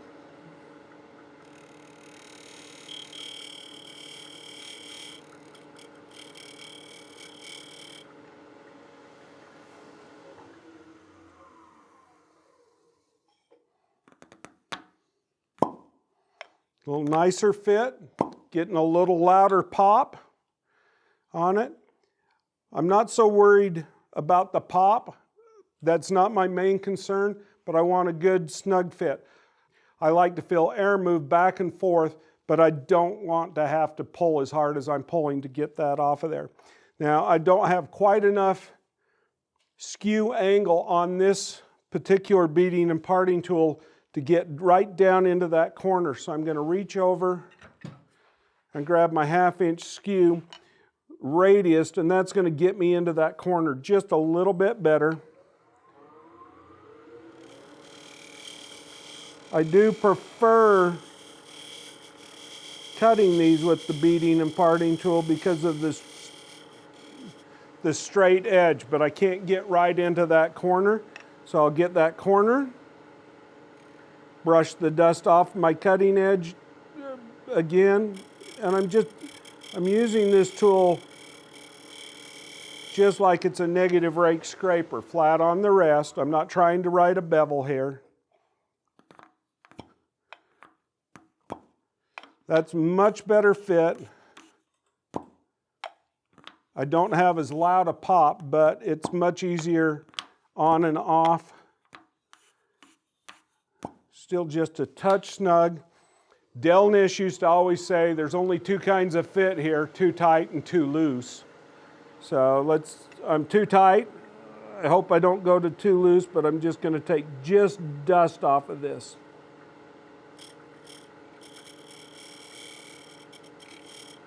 Now, I don't use sandpaper because I don't have the control with the sandpaper that I do with that tool. I'm much more likely to change the shape with sandpaper. Now, I like that. I've got resistance to that lid. That's not going to just fall off of there if I turn the box upside down, but it doesn't take a lot of pressure to get that off. Again, another nice mark of craftsmanship, having that lid fit right. I'm going to treat this surface finish-wise, just like I treated everything else so far. So my first step in my finish here, and my last step in my abrasives, is going to be some scratch-free.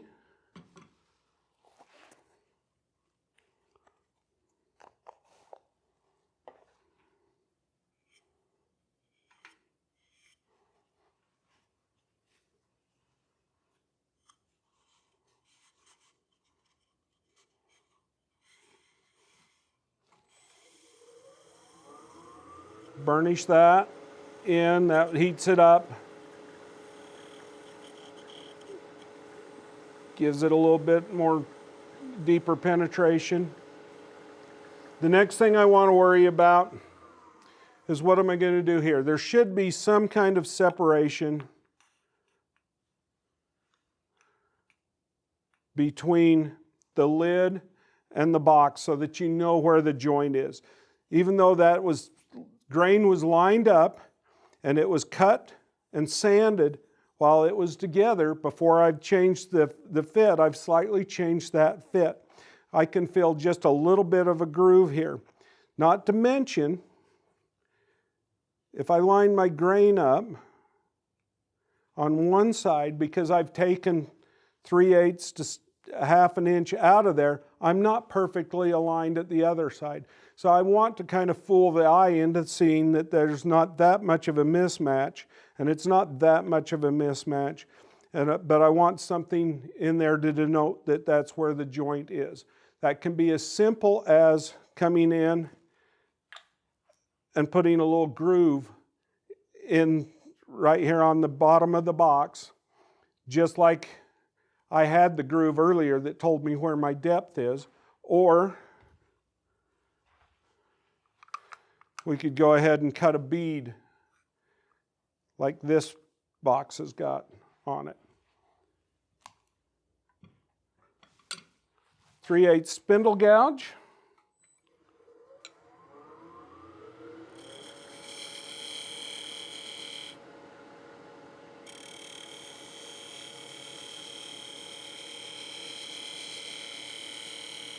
Gently roll a bead.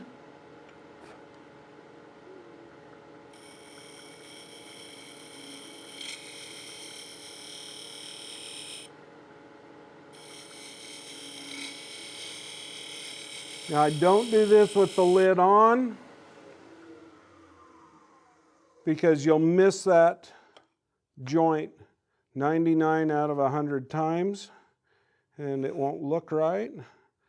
Line my grain back up, and now I'm going to come in and put the other V groove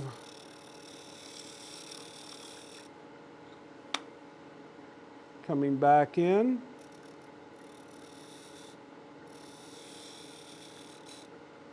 See, it doesn't take much to get that lid off of there. Got just enough tension to cut that.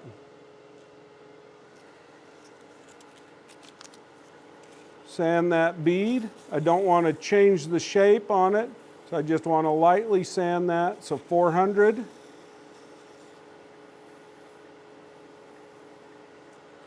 $600.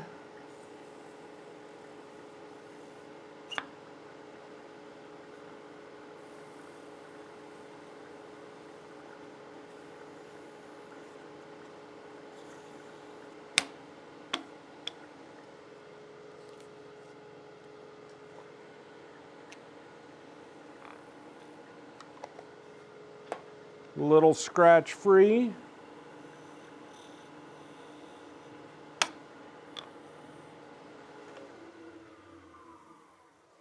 And we've got our outside of our box shaped. Now we can go ahead and continue to part this off. Before I do that, I'm going to set the lid to the side.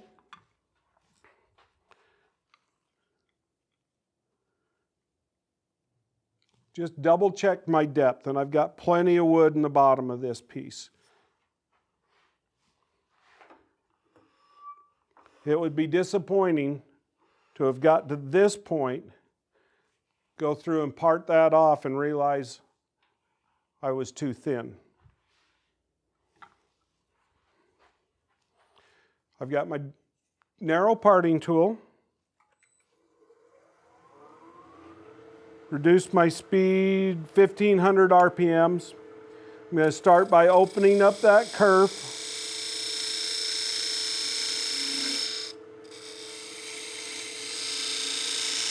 Go down a 1/4 inch, open up the kerf, go a 1/4 inch, come back to the other side, and just stair step that down through the blank.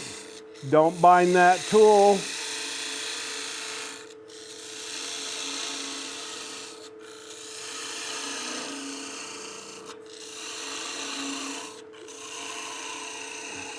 Down to about a 1/2 inch in diameter, and you can hear the pitch change on the cut.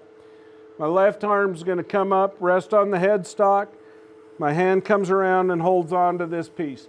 If you're nervous about doing this, by all means, don't do this. Get a little back saw and hand saw that off of there. It's completely acceptable. At the end of the day, nobody knows that you pulled off the stunt by parting this off while it's running. They only care about the finished piece, right? Down to about a 1/4 inch. And just part that off into your hand. I don't have the speed at a very high speed, again about 1500 RPMs, so I don't have a lot of inertia when that piece separates. It just drops off into your hands, and by having one finger tucked inside, it's not a problem to hold on to that. Now I want to finish the bottom off on this piece. I'm not going to go just to a belt sander or disc sander and try and hold this square, and that wouldn't really give me the mark of craftsmanship that I'm looking for. So I'm going to build a jam chuck using some of this wood that I've got available to me right here. Now there's 2 ways I can make this jam chuck. One would be to cut a tenon on this piece that this will fit over the top of. Remember, I've got a cylindrical surface here so that I could jam fit to that part. I have that option if I need to adjust that fit, if I need to come in and loosen up the tenon. But today, I'm not trying to loosen up that tenon. One of the risks of building a tenon on this piece of scrap wood for a jam chuck, and forcing this piece over it is that as that piece goes in, it's going to expand that wood a little bit, and I don't have a lot of strength here if I'm expanding into it. So I run the risk of possibly splitting the box open right now or cracking that. I don't want to do that. I want to avoid that. So I'm going to come back in, hollow out, and make a spigot just like what the lid has and jam fit over the top of my tenon that I've got on this box. That way I'm going to avoid the risk of splitting the blank, and I'll have a superior hold.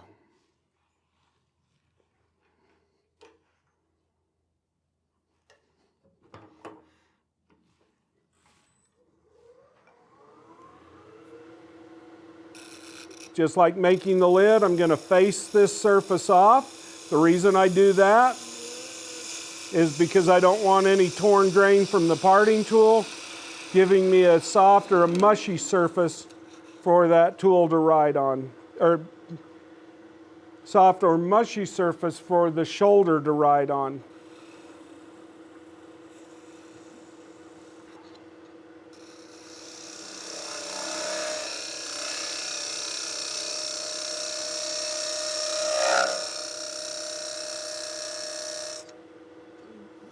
Coming in, opening that up, hollowing the end grain.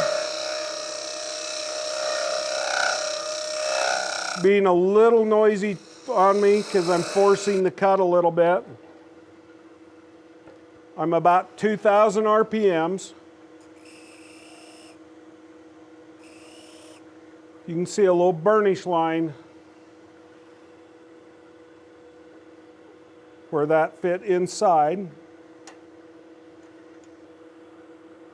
You can see that little burnish line right there. I'm going to come in with my box scraper. Get a little bit more depth, and then step to the side.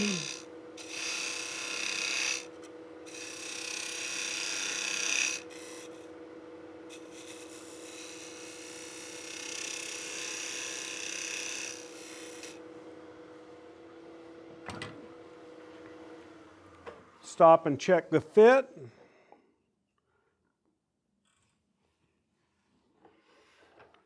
Need to start sneaking up on it. I can't do that by just plunging straight in with my box scraper. So just like I did when I fit the insert on the lid, I'm going to come in from the side with my skew.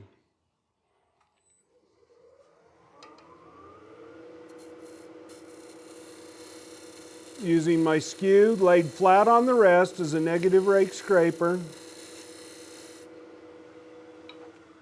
Open that up a little bit. Check the fit. Still snug. Remember, I've got a barrel shape there, and I've got to kind of fit and get in behind that.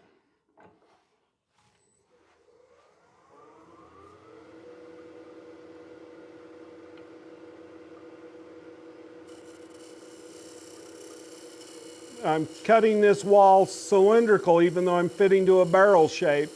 I'm not trying to fit the barrel, I'm trying to fit the diameter.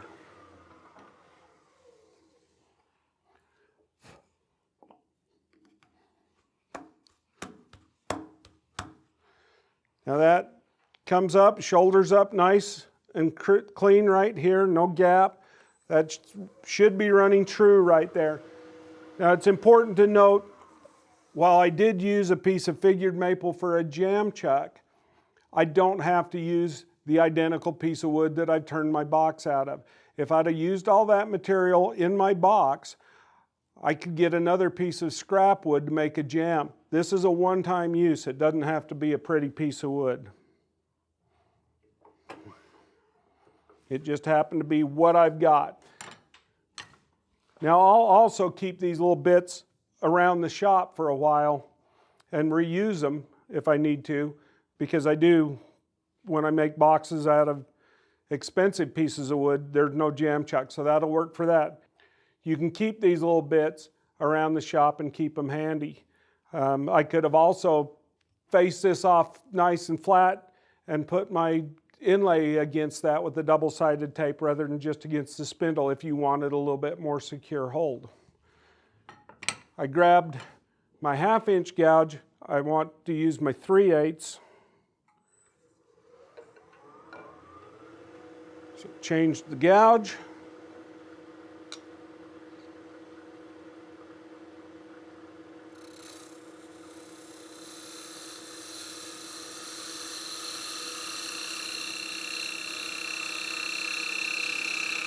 Slice some of that area off clean first.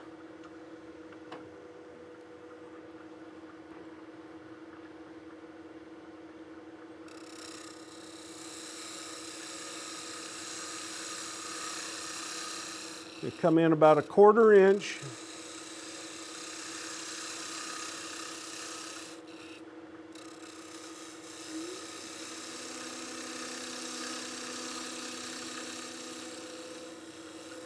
Cut that surface nice and clean.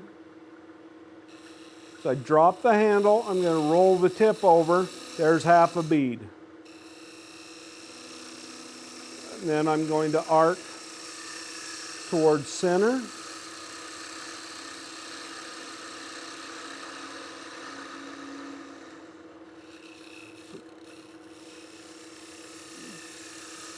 I want that surface to be concave.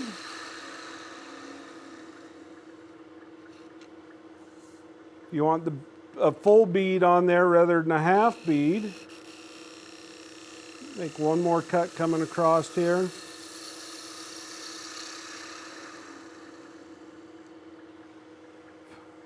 Turn your tool over, come back the other direction. And I'm cutting straight across, but because this cut was concave, it's picking up some depth. So I'll make that in a couple of cuts. Stop shy of where that wall of wood is with that bead.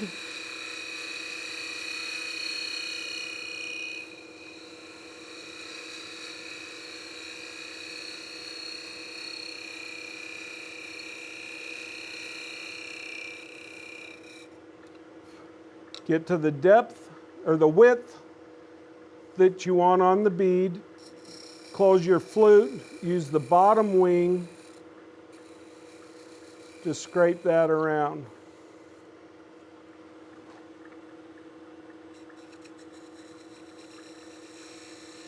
That's going to cast a nice little shadow line underneath this box as it sits on the table. This edge is sharp or short fibers, just like we talked about on the lid. So I'm going to put a chamfer here also.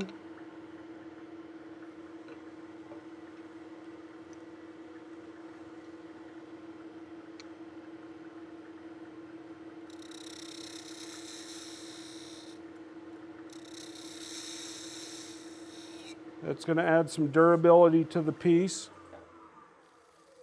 I'm not real happy with this area here. I think it could be crisper.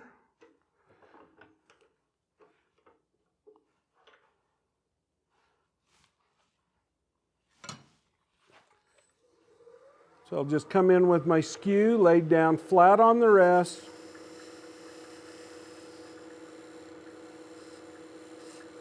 Clean that corner up.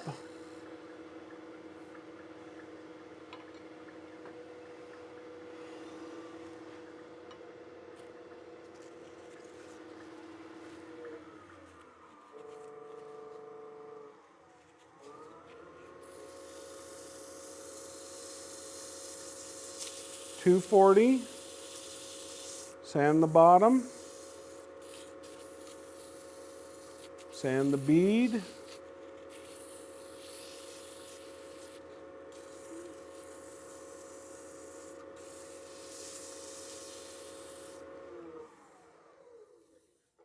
I'll stop and look at that surface. I still need a little bit of work. right there. So I'll sand that with the grain because the very center of the piece is not turning very quick.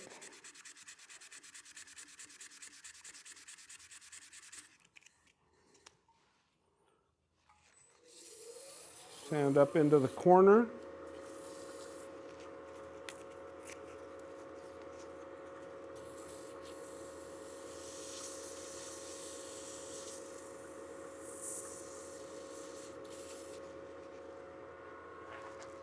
Gonna make a big jump in paper here.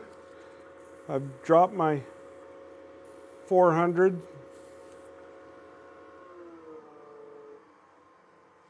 1,000 RPMs, 600 grit.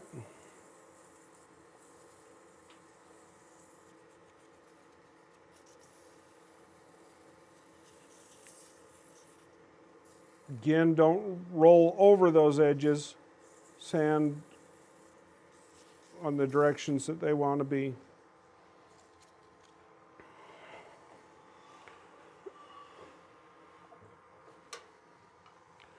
I'm going to come in with the tip of my skew and just clean up the inside of that corner. Didn't look quite as crisp as it should be in.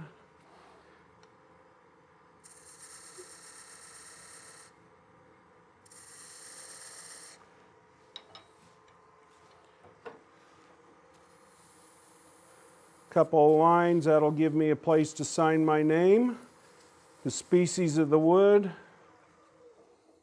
and the date. Not only that, it'll make my kindergarten teacher proud. She spent 13 years getting me to sign my name on my homework. She'd be proud today that I even put the lines on some of my homework to sign my name on.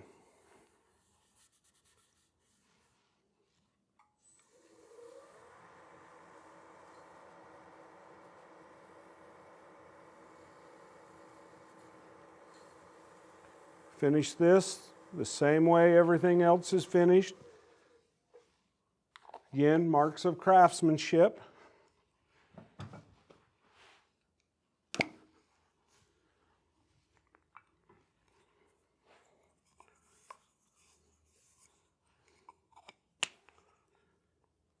So that's got a good fit on it. The lid doesn't just fall off. I've got some nice figure in that crotch feather. That walnut contrasts quite nice. The lid spins nice and free, but still holds on to that. Again, another mark of craftsmanship, and I can feel the air movement as I turn this, or as I rotate the piece. I can feel the air movement as I take the lid on and off. When I line up the grain, I've got a grain match certainly on one side, but because of the bead, it tricks the eye into thinking I've got it on both sides. As the piece sits on the table, that bead that we put on the bottom casts a nice little shadow line and lifts it just above the tabletop. Clever marketers that have wanted you to pick things up for years have done the same thing. That shadow line gives us a nice reveal, picks the piece up off the table. As a wood turner, I know that if I can get somebody to pick the piece up and put it in their hands, wood wants to be caressed. And therefore, I'm one step ahead of the game if I can get them to pick it up. They're going to want that piece more so than if they're afraid to touch it.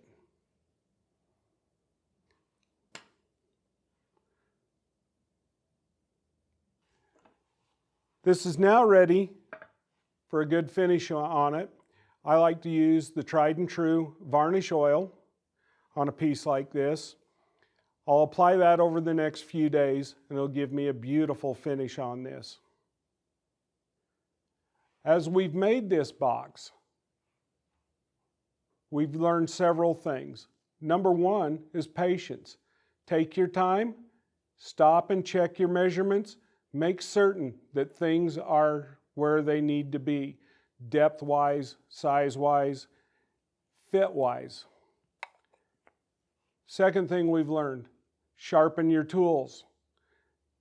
Oftentimes I was feeling just a little resistance or no resistance at all. I could hear the wood complaining that the tool wasn't sharp. So I went to the grinder and sharpened my tools.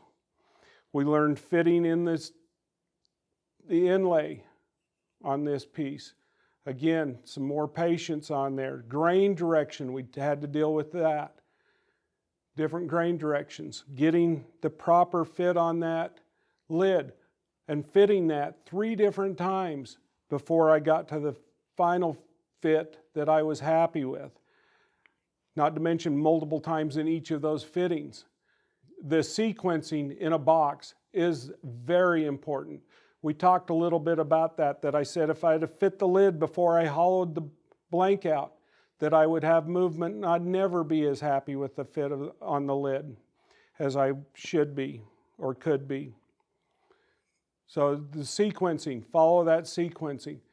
The other thing is, once this piece rests overnight, that fit's probably going to change just a little bit. I've got escape routes on how I can come back in and change that fit if I need to, if it tightens up, and they oftentimes do. But if you start with a good dry piece of wood and follow the sequencing, good tool techniques, you can come out with a great result. And hopefully just like I did, only you probably won't put the catch in it like I did.